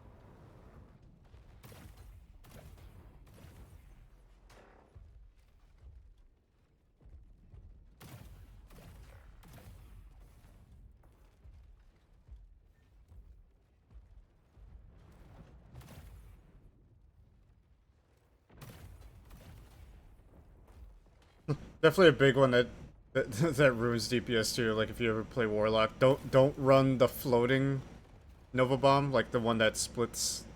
You know, the one that I like to use, the one that causes that vortex. Because you can actually block other people's shots.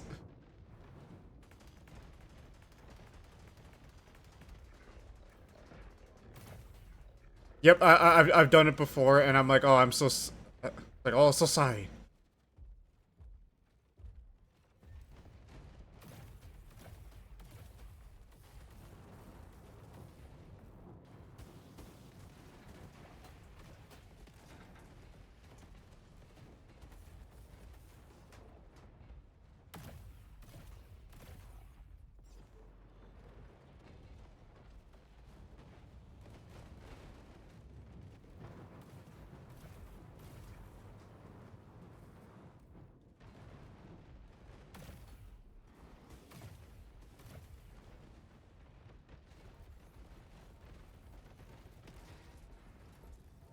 Yeah.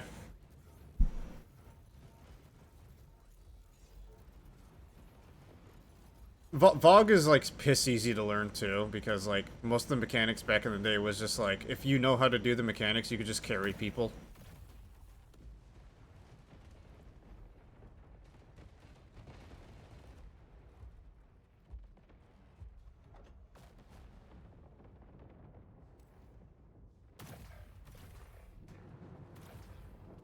The only thing I need to do, like if I was to join it, I'd have to have a reminder on how to do it on some of the encounters.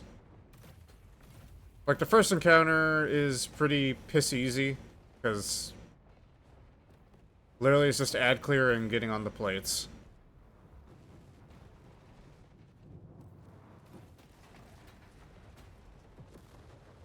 And then...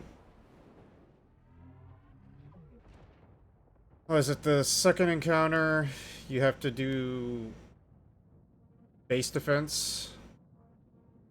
I mean, I could just join that guy's Discord too. I was kind of remembering what you gotta do.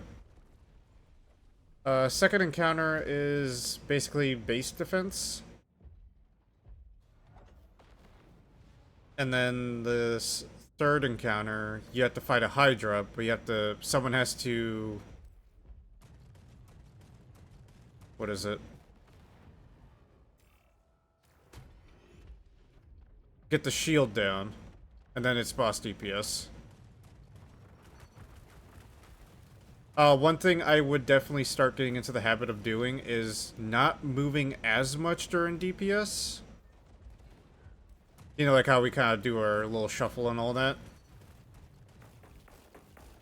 Because there have been times, like, you can block someone else's rocket launcher shot.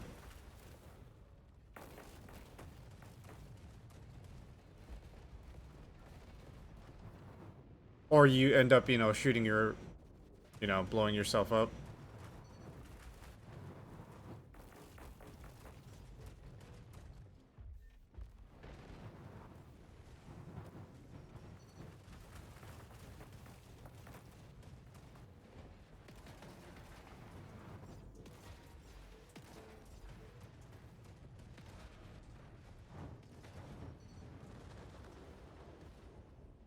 It's just like a little bit of etiquette, just so that way you don't end up screwing yourself over or screwing the run over.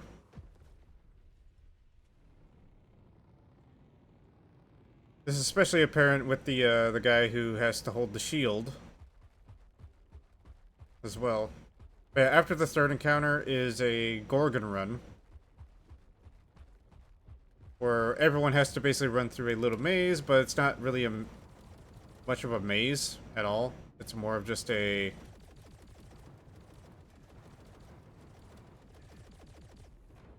more of a follow this path, run when I run.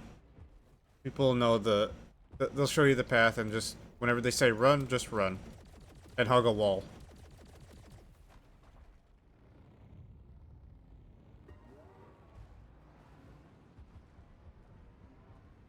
Yeah, kind of just that. more sitting on the heel versus, you know.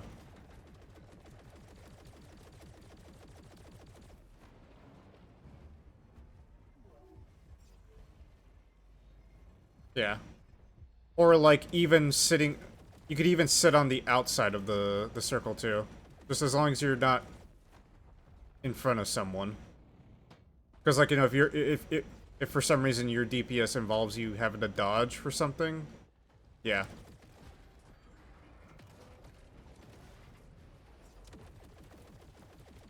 Why does he want me? The group's over there!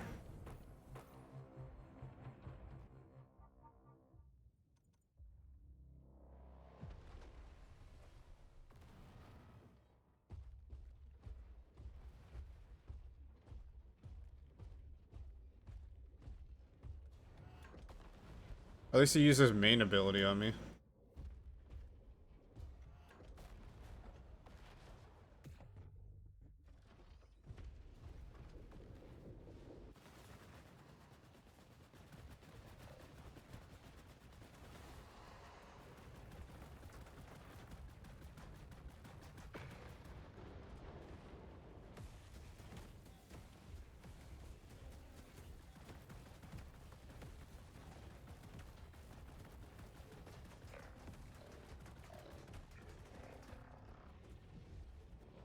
Someone's named themselves Gypsy Danger.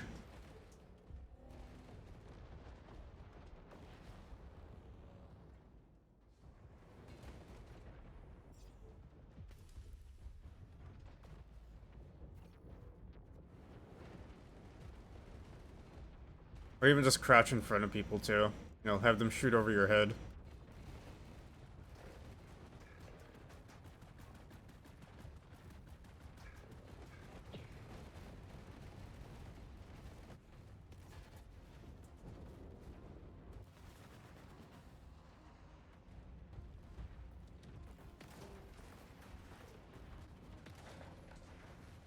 That guy's gonna die. Or not?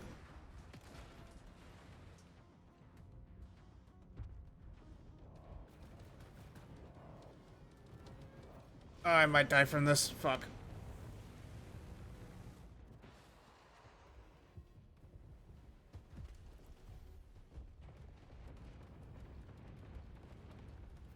I'm trying to remember the other encounters. Oh yeah, the final encounter is basically not only point defense, but they also have to go for audio cues. Whatever, since they're carrying you. Not saying that you should shut up.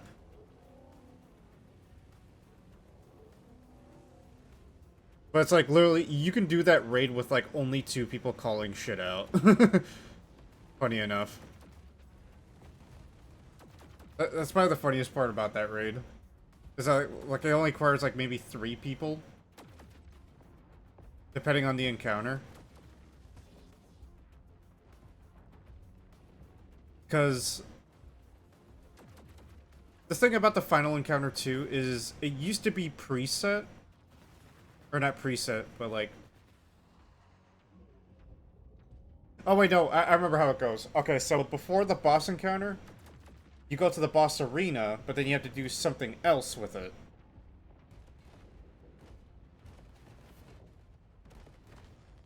Where it's basically...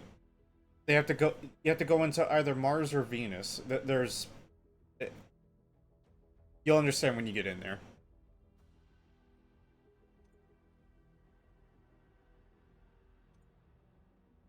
And basically, what people have to do is that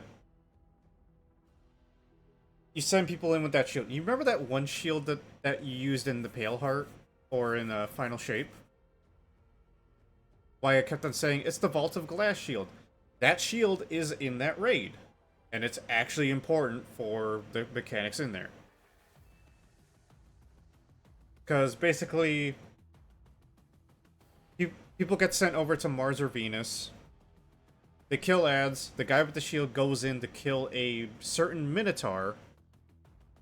Or I think it's a Wyvern now. That is invincible.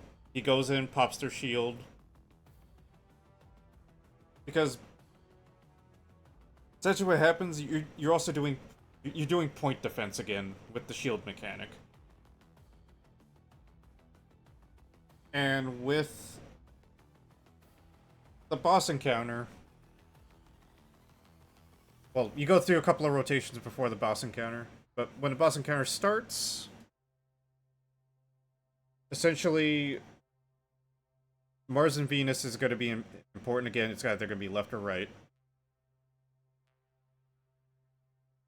A random set of 3 people are going to be, I think it's, yeah, 3 people are going to be sent over to either side. It's important for the other 3 people to step on the plate of the correct side and not die, because there will be supplicants, so make sure you have a good ad clear. So, like, the fusion rifle will help you out a little bit, especially if you need to get rid of ads. And a scout rifle. Preferably, or at least either a pulse rifle or a scout rifle. Either one will help you. Because another thing in there is, when in the boss arena, the job of those people is to basically clear ads, and then once the portal is basically opened up for the correct side, during that, 6 things will spawn in the arena. On that other side of whichever side that, you know, like the people that got sent over to, it will be random, so you will be... Time to gear up before I play. Hell yeah. Also, there's also a giveaway too. I got some codes to give away as well. So you can get 10,000 of these credits. I was explaining Vaulted Glass to him prior.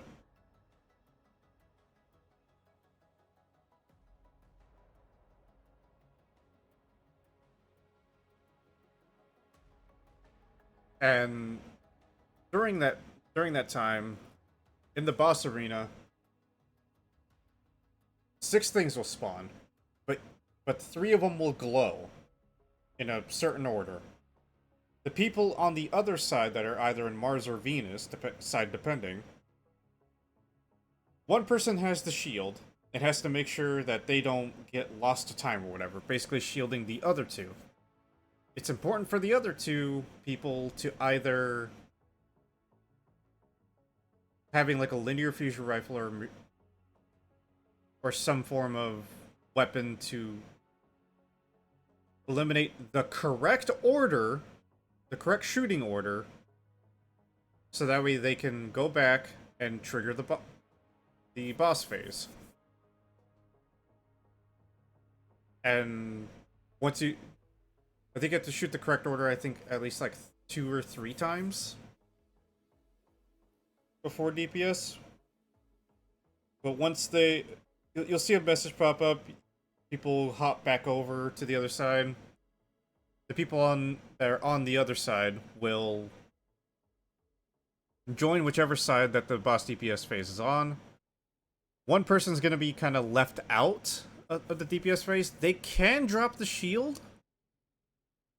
So, like, say if they're well locked, they can drop it and, you know, do whatever. Another important thing to note, there will be...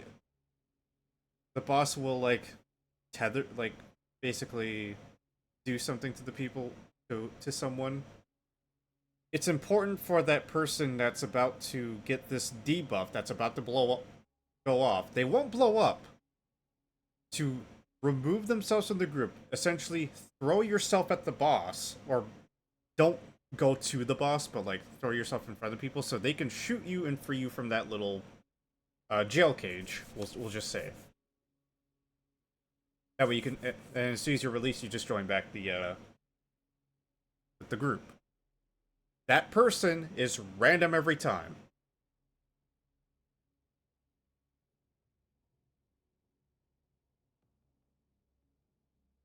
This will happen during DPS, but it usually goes by fast. And depending for everyone, you might go through like maybe 3 or 4 uh damage phases. You just repeat until you kill the guy.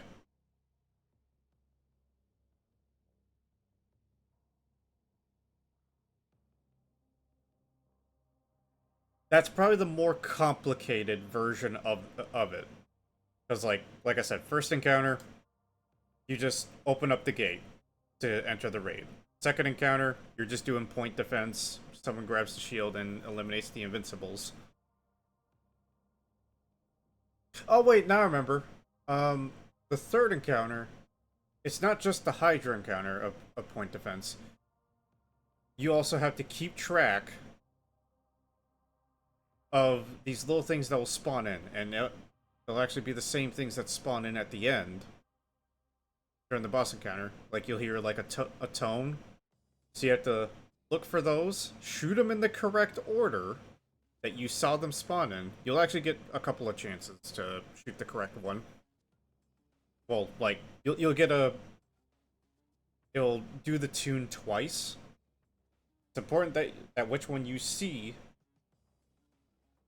and call out which order that you saw it in. So people will say, I got 1. Next person will say 2. The other one will say 3.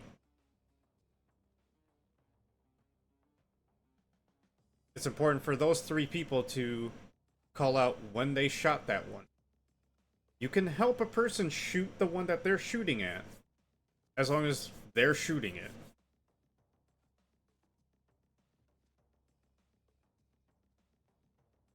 Same goes with whenever you're doing the thing. So like loadouts are important. That's why I carry like 7 weapons with me at all times, so I can adapt to a raid.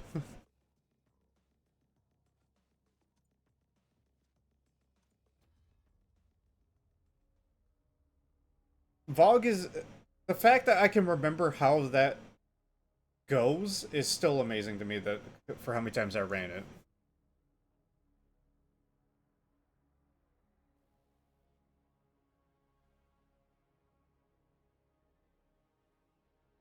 And then you'll once you go back in, once you like join like an LFG or like someone that a group that's willing to carry you, you'll remember what I said about like, oh yeah, first encounter is this, second encounter is that. The Gargoyle Maze is gonna be it's gonna be kind of scary, so prepare to hear Rip Flawless if anyone gets spotted by a Gorgon. It's basically just an oversized Hydra that looks kind of like Taken-like. You'll see it when you go to the main. I can tell you how to do Deepstone Crypt. I mean, this gives me something to talk about at least. So, I don't want to segs. What the fuck? So, Deepstone Crypt starts with entering the raid, obviously. And how that works is that you'll start with a sparrow racing portion. Basically, just follow whoever. The pathing is the same every time. And that's about it. There is a hidden chest to the side that you can collect near the entrance to the raid. Or at the end of the sparrow run. People will actually show you that, and I would recommend only grabbing that chest for if you're looking for something specific. Like say you got the scout rifle unlocked first, and the rest is just armor. You can actually go back to that chest with like a different character and just kind of farm that. So like say you got all the armor but only got like a few of the weapons during that raid. You can hop on a different character, go through that sparrow run, go to that chest, and get the weapons. And like farm it, basically. But sparrow racing portion is pretty easy.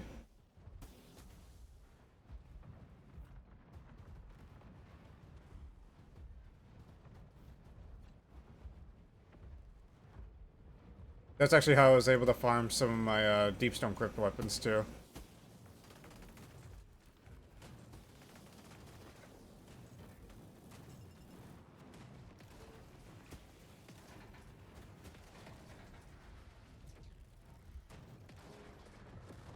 Damn it.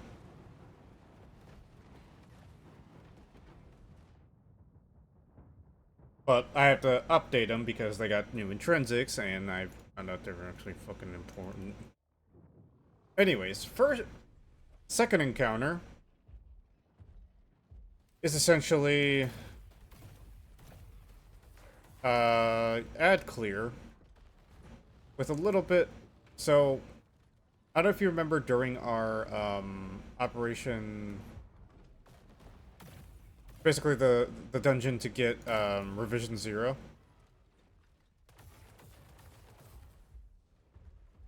But you remember the buffs, right?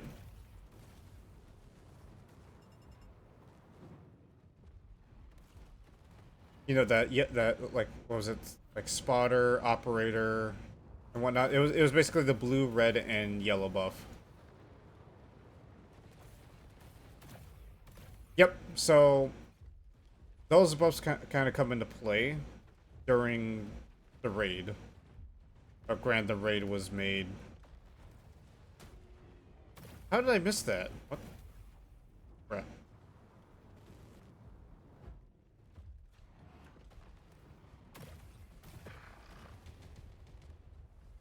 Ah, the ping. That explains it.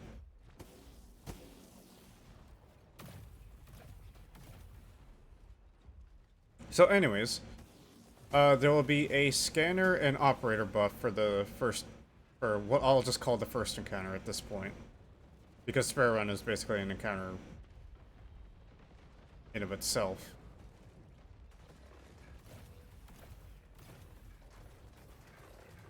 So the important thing is there will be 2 teams, light and dark side.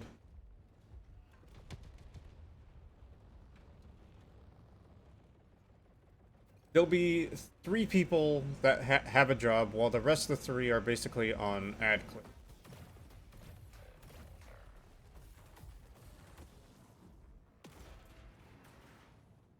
The thing is, what happens is, when you start the encounter, the doors between light and dark close. They don't open until a certain point, until DPS. Because essentially, during that encounter, they're trying to overload the nuclear reactors for the facility to blow it up, essentially. That's basically what the fallen exos are doing. Have fun.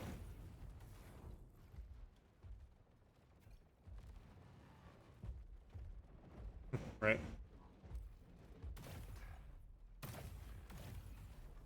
So basically, your task is, funny enough, shooting the fucking nuclear reactors to essentially prevent the meltdown. Which I think is just funny that your solution to completing that is with the gun.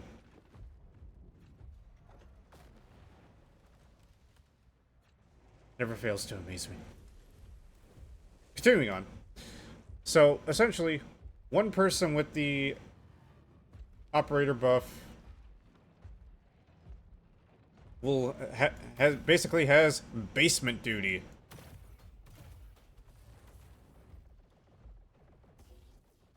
They'll have to go downstairs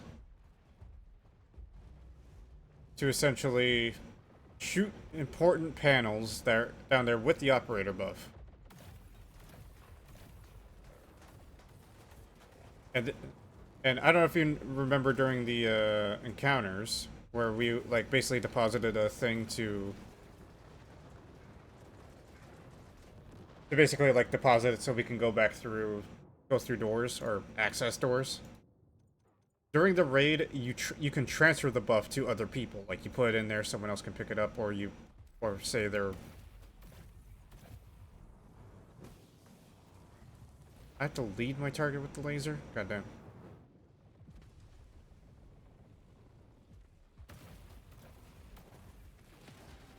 Anyways, the transferring of the buff is important.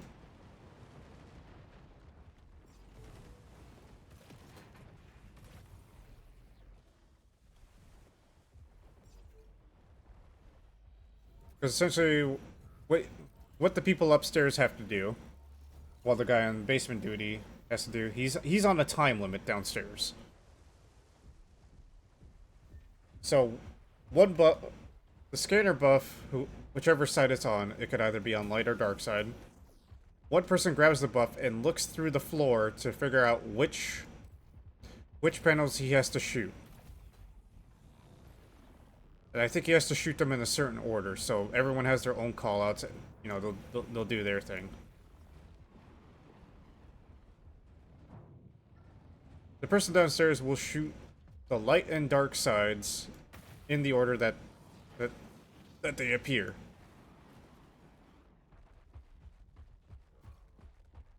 Or I think you can shoot them in any order. I can't remember. Either way.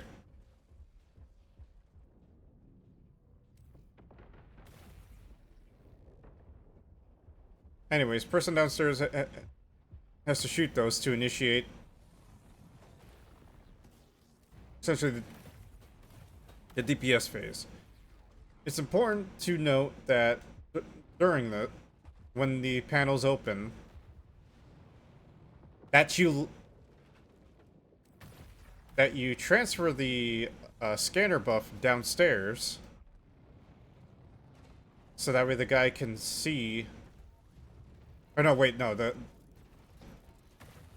guy will transfer the operator buff upstairs so he can eventually be let out, because if he stays down there, he will die due to a little funny buff thing down there.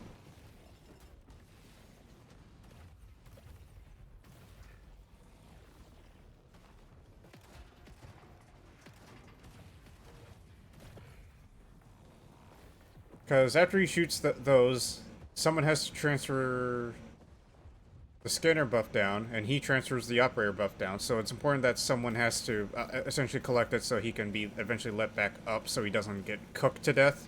Literally. Because there will be a microwave system down there that will activate. But when he has the scanner buff, when the damage phase happens, he will call out either light or dark side which reactor to shoot. If you shoot the wrong reactor, essentially the facility blows up. And everyone wipes, and you have to restart from start.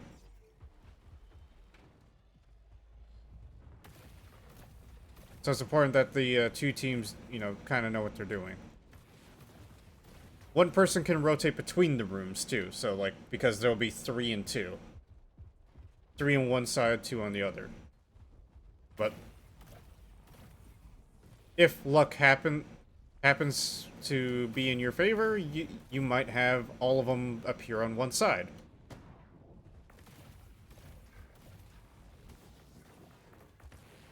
Which is amazing whenever you can actually almost one-phase it. I've seen it one-phase, it was amazing, we all creamed our pants. After all 6 slots have been destroyed, or it's either 6 or 8,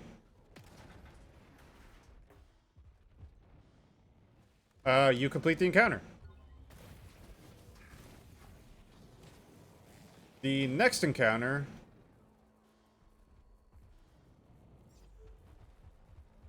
has you killing one of the bosses. The second encounter is a bitch to do. I'm not even kidding, because even for carries, the coordination has to be on point. I'm not saying that it has to be, like, you know, on the dot within, like, 1 second of each other coordinating. It's just the mechanic of the encounter is just a bitch. I'm not even joking. Let me explain. So, everyone starts off in the basement. Or actually, no, the raid group will split into 2 groups of 3 once again. I think. It's either 2 go up or 1 goes up. Essentially, the boss has multiple copies of himself. Hooray. The thing is, you have to shoot certain ones to basically decrease his health. Again, hooray.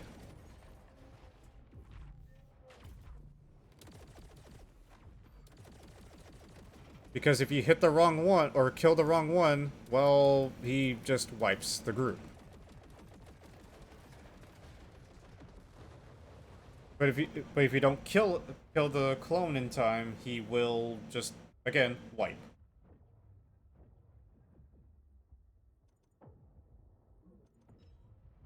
So, person with the scanner buff will have to spot the guy.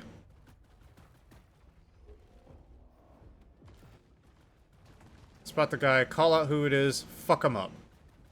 Then you'll have a... Then you'll receive a debuff / buff. That allows you to do extra damage to the boss during a DPS phase.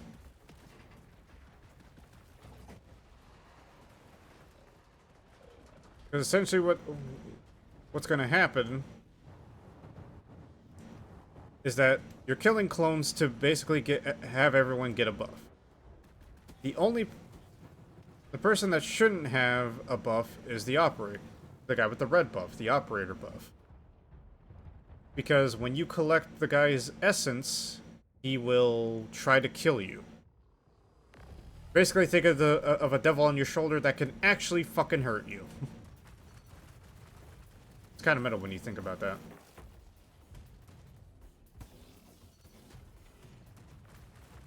Which, I think that's even funnier to think about, actually.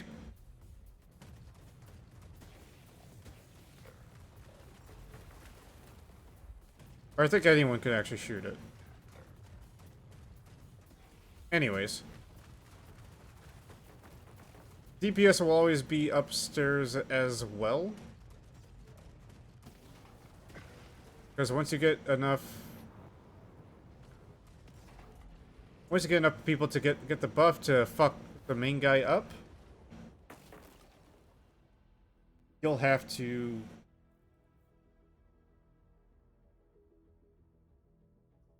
The thing you'll have to do is transferring the buffs between each other. It's complicated, the rotations are weird. It gets fucking wacky. Because during DPS phase, he's gonna try to... He starts fucking Shadow Clone no Jutsu around the map. It's important for the person that's spotting him to try to fucking call out where the hell he is so that way no one hits the wrong fucking one. Because he'll start just basically jumping all around. And then, once you get into a certain health state at the end, he's gonna try to take you with him. That is where everyone starts wailing on him wherever the fuck he is. Actually, no, that's the end part. He starts teleporting all around. The DPS part is basically trying to find him wherever he is.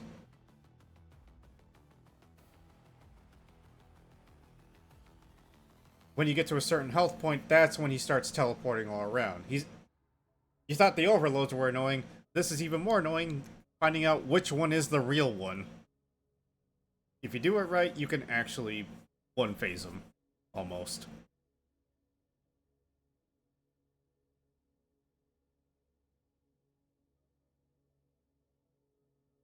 But after you get through this little endurance run of killing this guy, the rest of the raid is smooth sailing.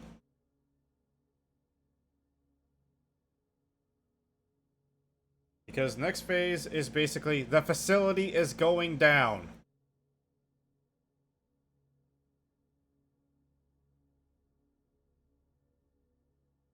So, they introduced the blue buff now. Mind you, I'm not doing this one for one, I'm just kind of remembering off of memory. So, what's going to happen is, there'll be 4 dispensers to deposit nuclear cores. Yes, you are depositing nuclear cores into these things.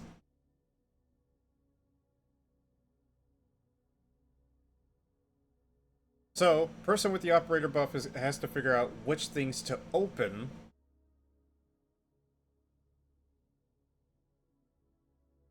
Or actually to It's either to stun some. I can't remember if it's to stun something or to open something.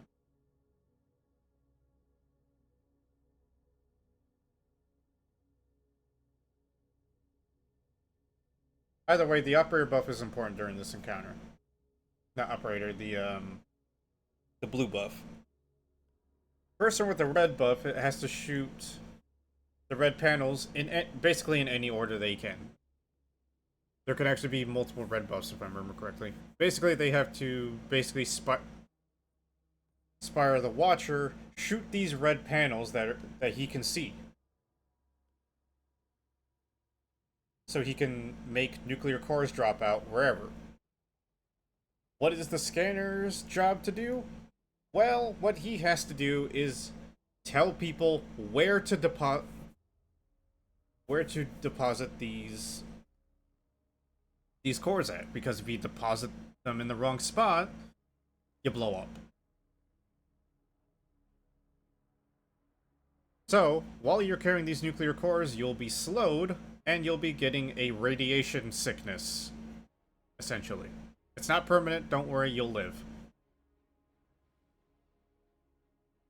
But that also means you have limited time to carry that thing.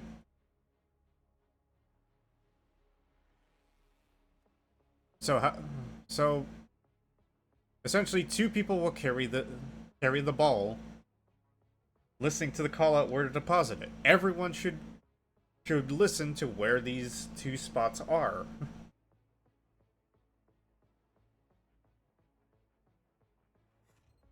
Because midway through, those people that are carrying the ball cannot deposit those in one run. So their escorts, the 2 escorts with them, will have to take the ball from them to deposit these. You do this like maybe 5 times until the door opens, and then you gotta get to essentially an escape pod or a safe place.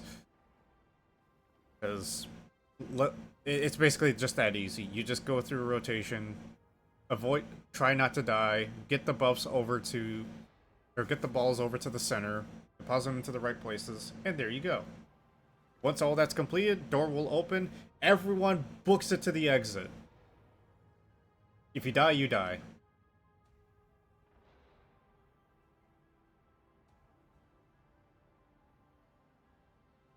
It's actually pretty awesome too.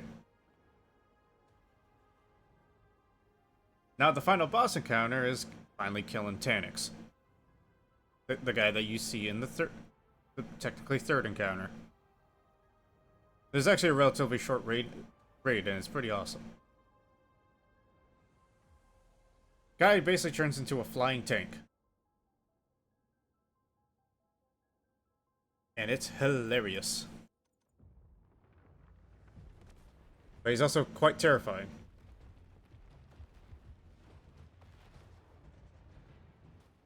There is a way to cheese this by having everyone carry the buff and kind of cycle out, but everyone should be able to make it to the deposit boxes with ease, because you can actually deposit the core, all 4 cores into the same places. Or not same places, but like wherever they're separated at.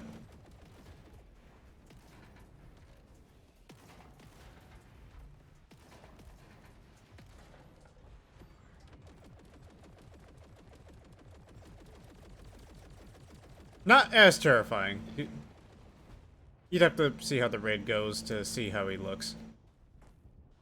So, what's gonna happen is that someone's gonna have to pick up the scanner.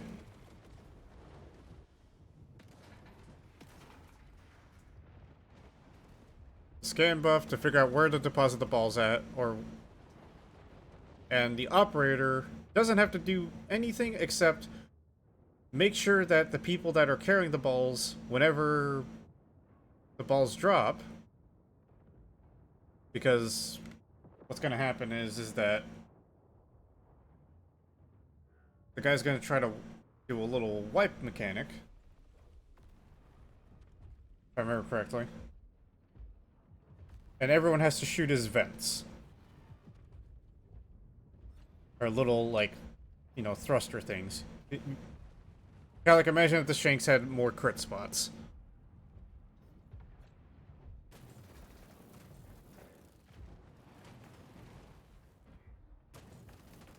So essentially, everyone's going to shoot 2 of those spots.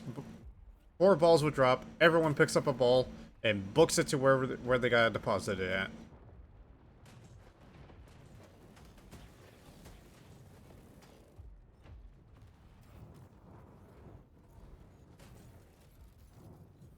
While the operator makes sure that the people that are carrying the balls aren't basically in jail.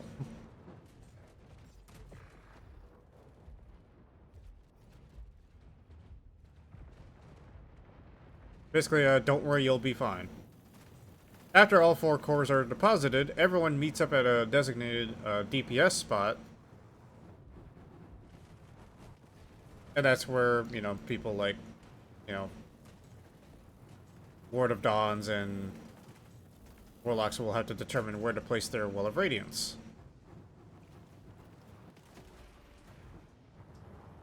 Uh-oh. I went into the nuke. But I put my minefield down.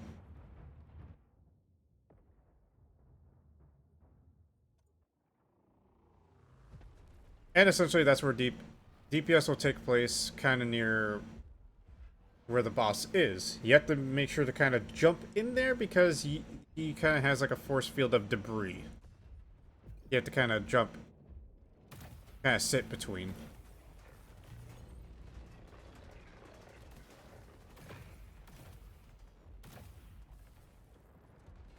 Because he will boop you probably like once or twice out of it.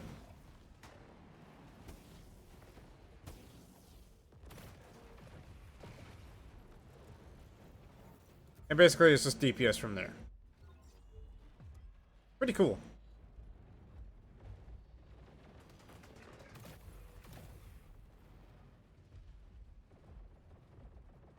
And you kind of it's a simple process that's repeated depending on how fast he dies.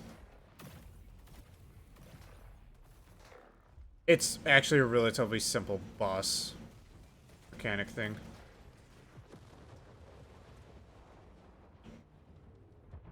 Make sure no nuclear cores get dropped and everyone or people get wiped.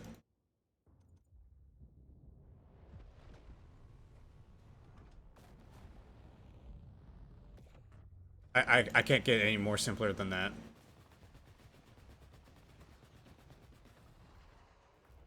I don't know what the blue buff does at the time, but whoever has it, has it.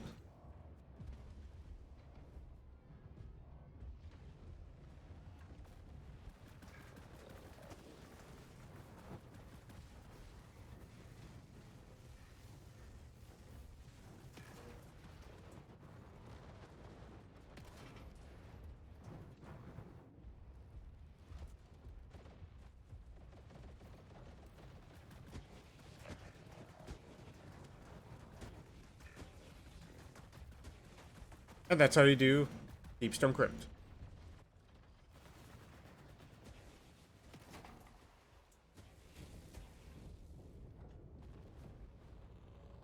The only complicated thing is just that fucking second encounter. Or the after Severo section, or after the nuclear reactor section.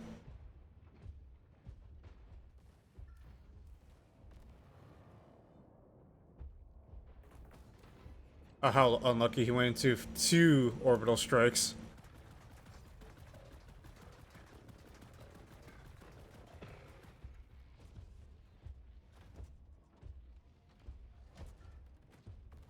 Depending on the challenge of the week, you can get some extra loot.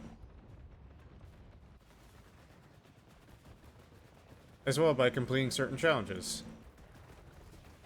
Like the first encounter challenge, if I remember correctly, is called Red Rover. Everybody gets a shot at having the red buff.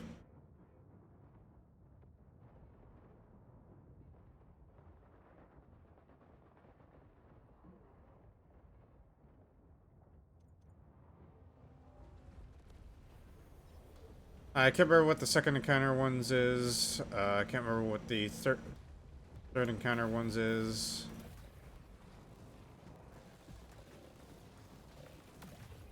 The challenge for the final encounter is actually pretty funny, and everyone actually figured out what the challenge was like literally week 1 after contest, because you could actually get to the boss. Let's just say one of the encounters was bugged for the longest time. For a good while, actually.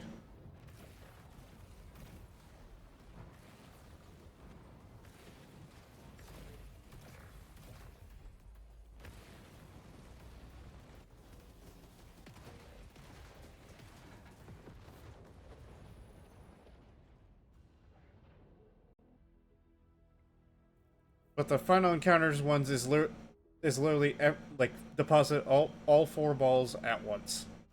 Well, not at the same time, but it's just literally take them to where they need to go, and there you go. It's like the easiest challenge ever, and it actually gives you more of a chance of getting Eyes of Tomorrow. One of my favorite rocket launchers in the game, just due to, hey, you like rocket launchers? I do. What about one that locks onto multiple targets and gets a damage buff for killing multiple targets? Boy, do I!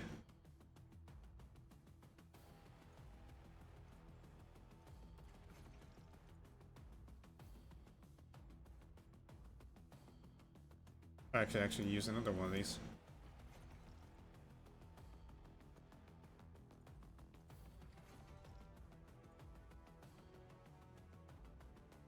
I do not know how to do Root of Nightmares because that was a raid that required everyone's participation and teamwork.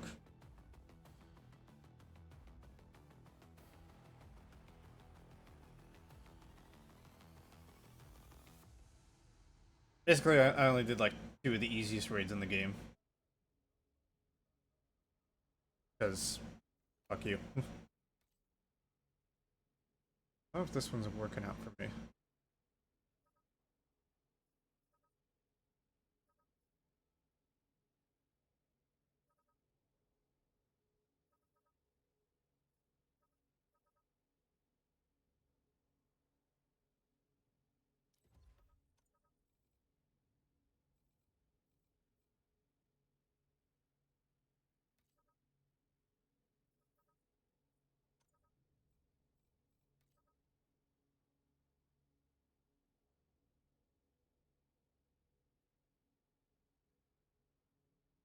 Think of it as like raiding for dummies.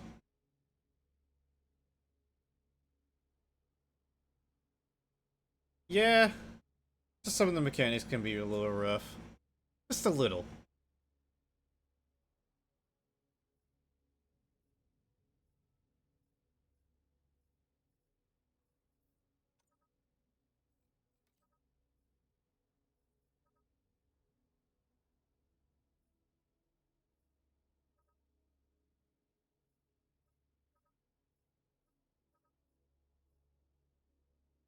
Is that the only weapon I could put on for heavy?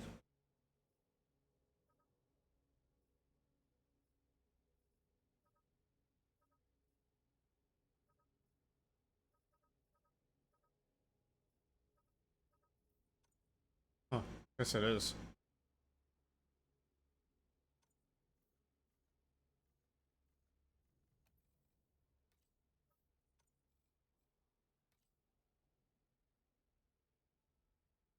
Any other big weapons I could probably put on this?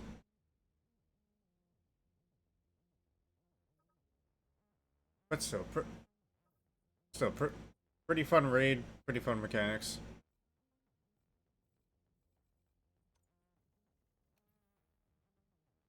Sometimes you can just go in there and just be like, well, shit.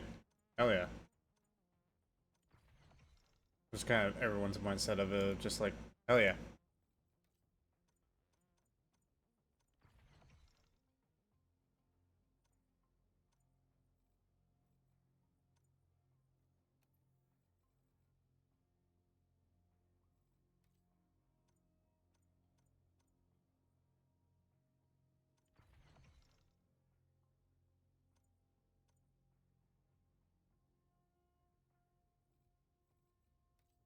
Yeah, I wonder if I should do a shield torso.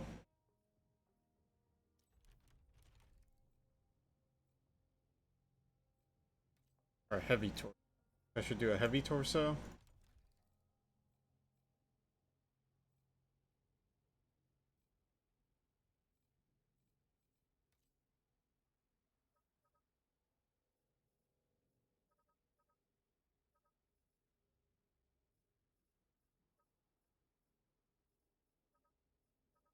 Where's the Zeus at? Ah, it's a little too heavy.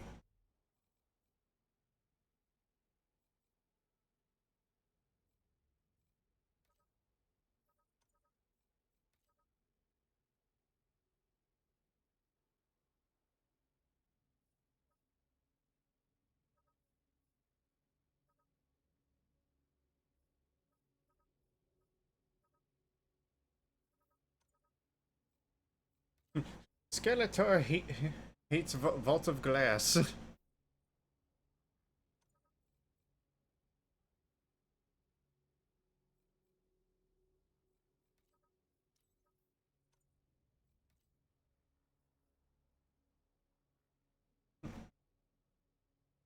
It's kind of funny hearing him explain like just one encounter's worth of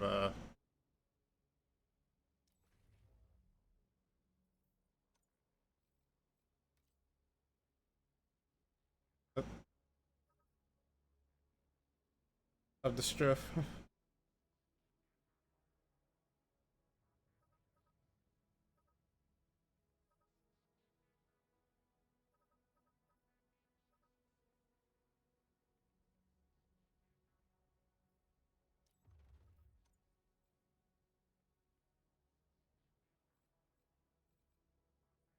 wonder how effective this would be.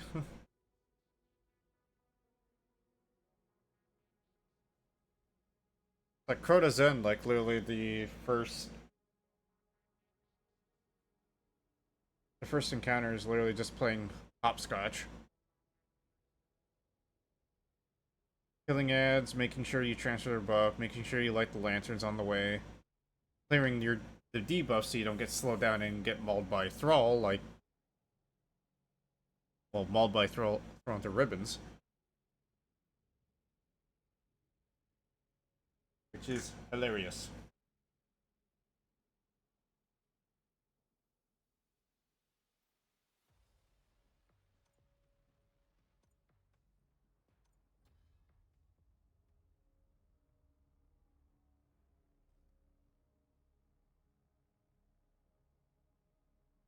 It's kind of funny, some of the it's kind of funny, some of the campaigns actually taught you how to do the raid. Or some other activities taught you how to do the raid a little bit. Like, huh, this feels familiar. I kind of know how to do Garden of Salvation, though.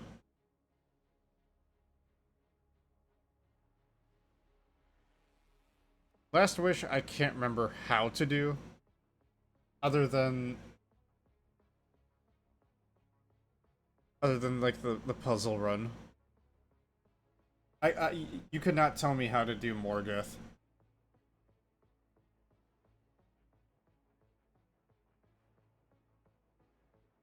Or the vault symbols. On how to translate like which room to go to, which person to kill, etc., etc. For Last Wish. Ground of Salvation is funny though, because a portion of that raid's mechanics is literally playing Gambit. But the bitchiest part of that raid is knowing how the tether system works.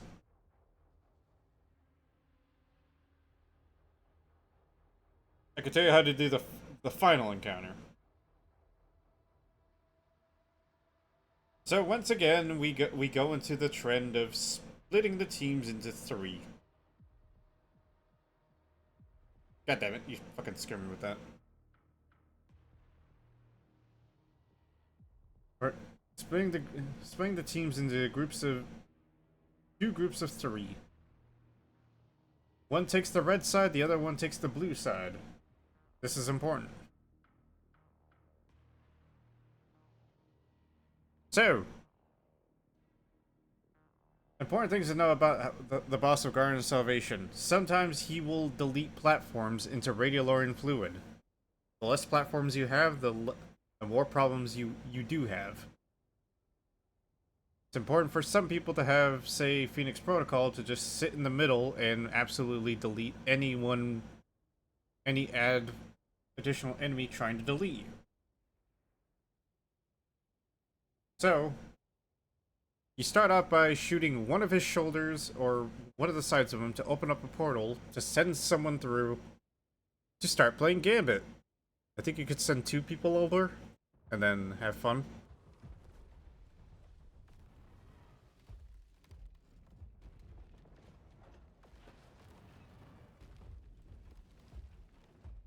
We'll just say 2 for the sake of it. We'll just say 1 for the sake of it, you know. Skilled raid, skilled people. So a person goes over, they start killing whatever to get moats. In the meantime, the people on the other side are trying to survive.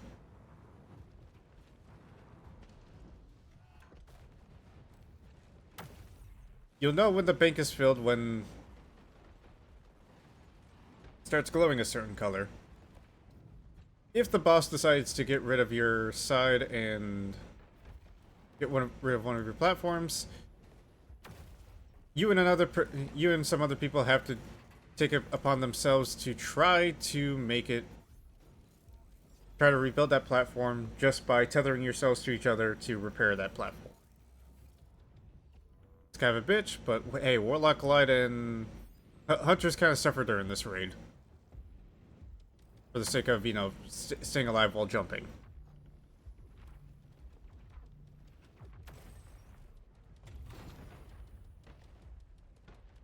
So, once the person comes back and deposits their moats, they'll open up the other side by shooting one of the other boss's portal body parts. It's kind of funny to think about that there's body parts that open up portals, but by shooting them. Once again, Destiny's trend of if you can't solve the problem with your brain, just shoot it and figure it out from there. Once both sides' towers have enough moats in there, the boss will try to initiate a wipe mechanic, and the whole entire team will have to try to tether themselves from one of the towers to the little spot that's in front of the boss to essentially prevent him from deleting your existence from the timeline. Mechs are weird.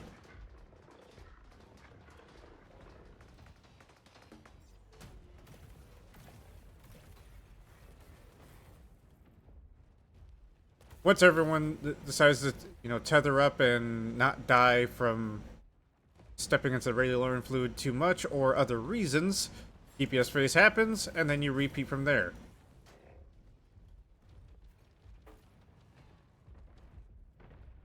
Boss gets suspended up in the air like a ragdoll and starts freaking out, and definitely starts to make you wonder if the guy is having a Vex moment or having a Twitter moment, and you just sent him to 2 terabytes of guaranteed malware of that grape gorilla dude. Everyone starts shooting him. And the little soft spot that where his head should be is actually in his torso. Because he's a basically oversized minotaur. For context.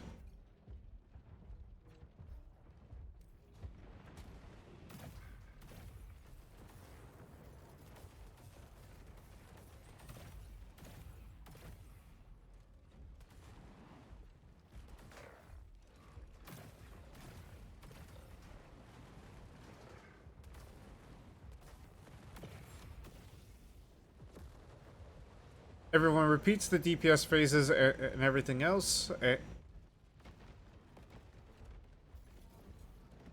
sequentially. Yeah.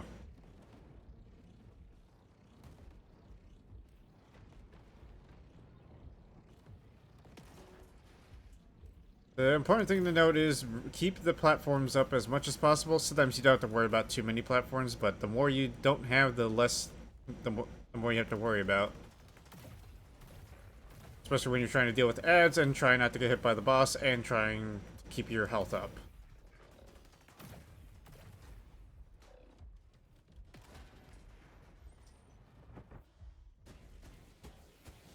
And that's how you do boss regarding salvation. The rest of the mechanics in there kind of revolve around just being tethered.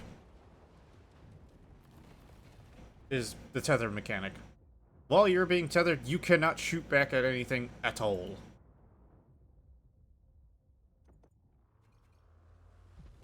And trying to keep the tether somewhat linked is also important. People who can float kind of have an easier time of keeping that tether, moving, while hunters are basically that one kid that you swear could swim, and he's just, probably choking on his spit in 1 foot of water.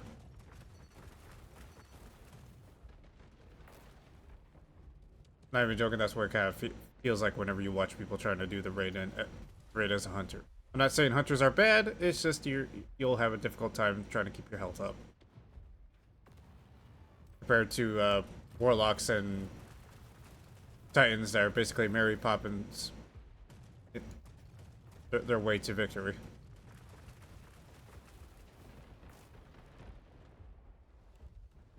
Important to keep in mind that the person that's definitely on the other side of the problems, tries to stay alive long enough to get the moats in the bank. Otherwise, you have to send someone over there as quick as possible to basically finish their job.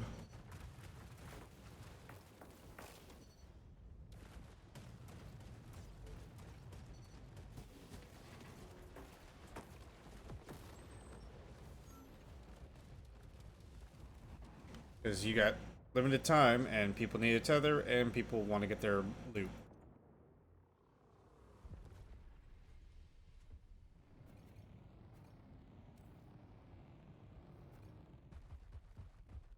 Divinity is not affected by that dude, but it's also still a welcome addition. It's kind of funny because if you have Divinity against the final boss of Deepstone Crypt, that it becomes underneath the boss.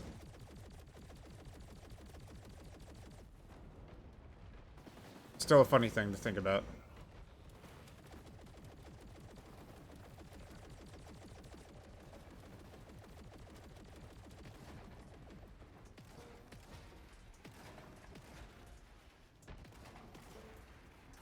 Acid!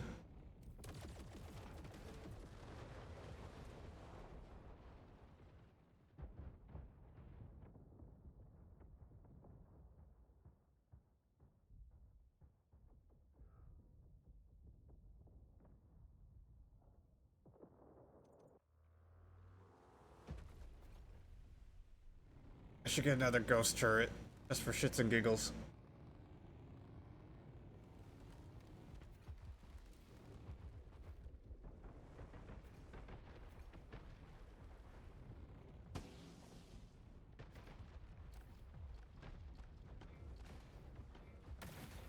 Raids are a funny thing.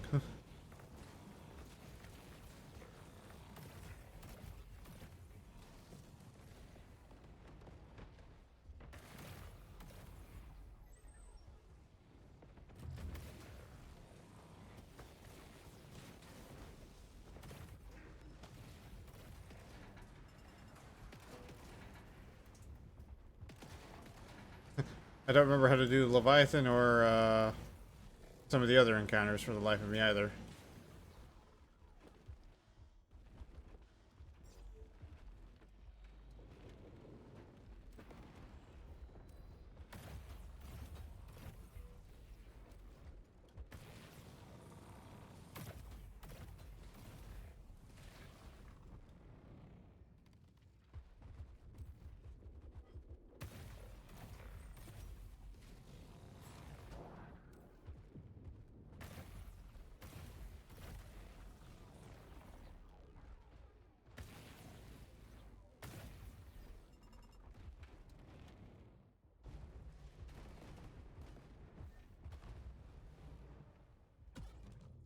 Holy shit, that they put that close to us.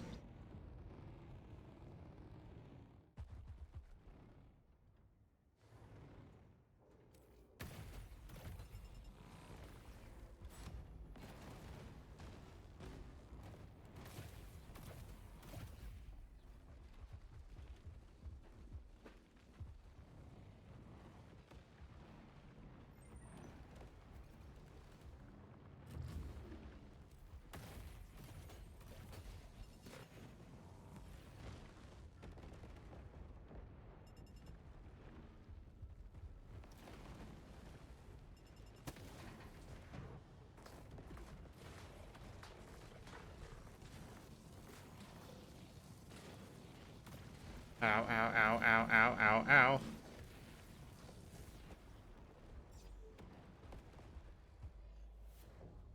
Oh.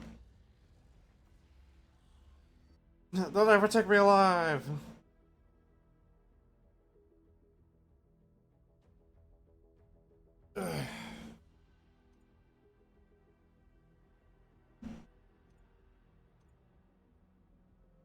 Bruh.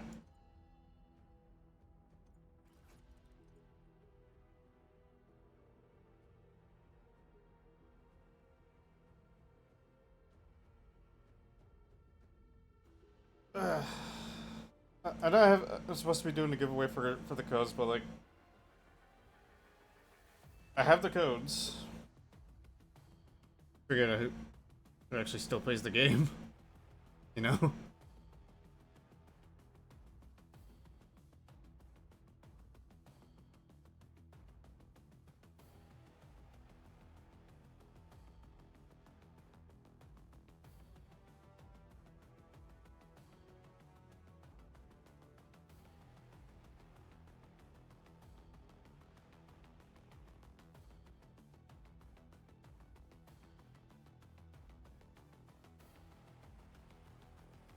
I gotta look up the Battletech Mercenaries box.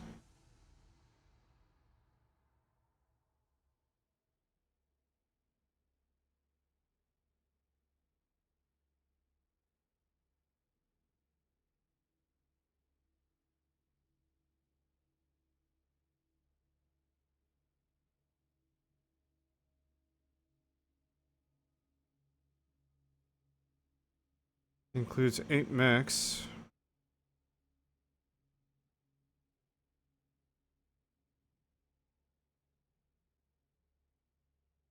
Devastator, Flea, Firefly, Caesar, Quickdraw, Starslayer, Ustle, Chameleon, Hover Tanks, Light Tanks. Eh.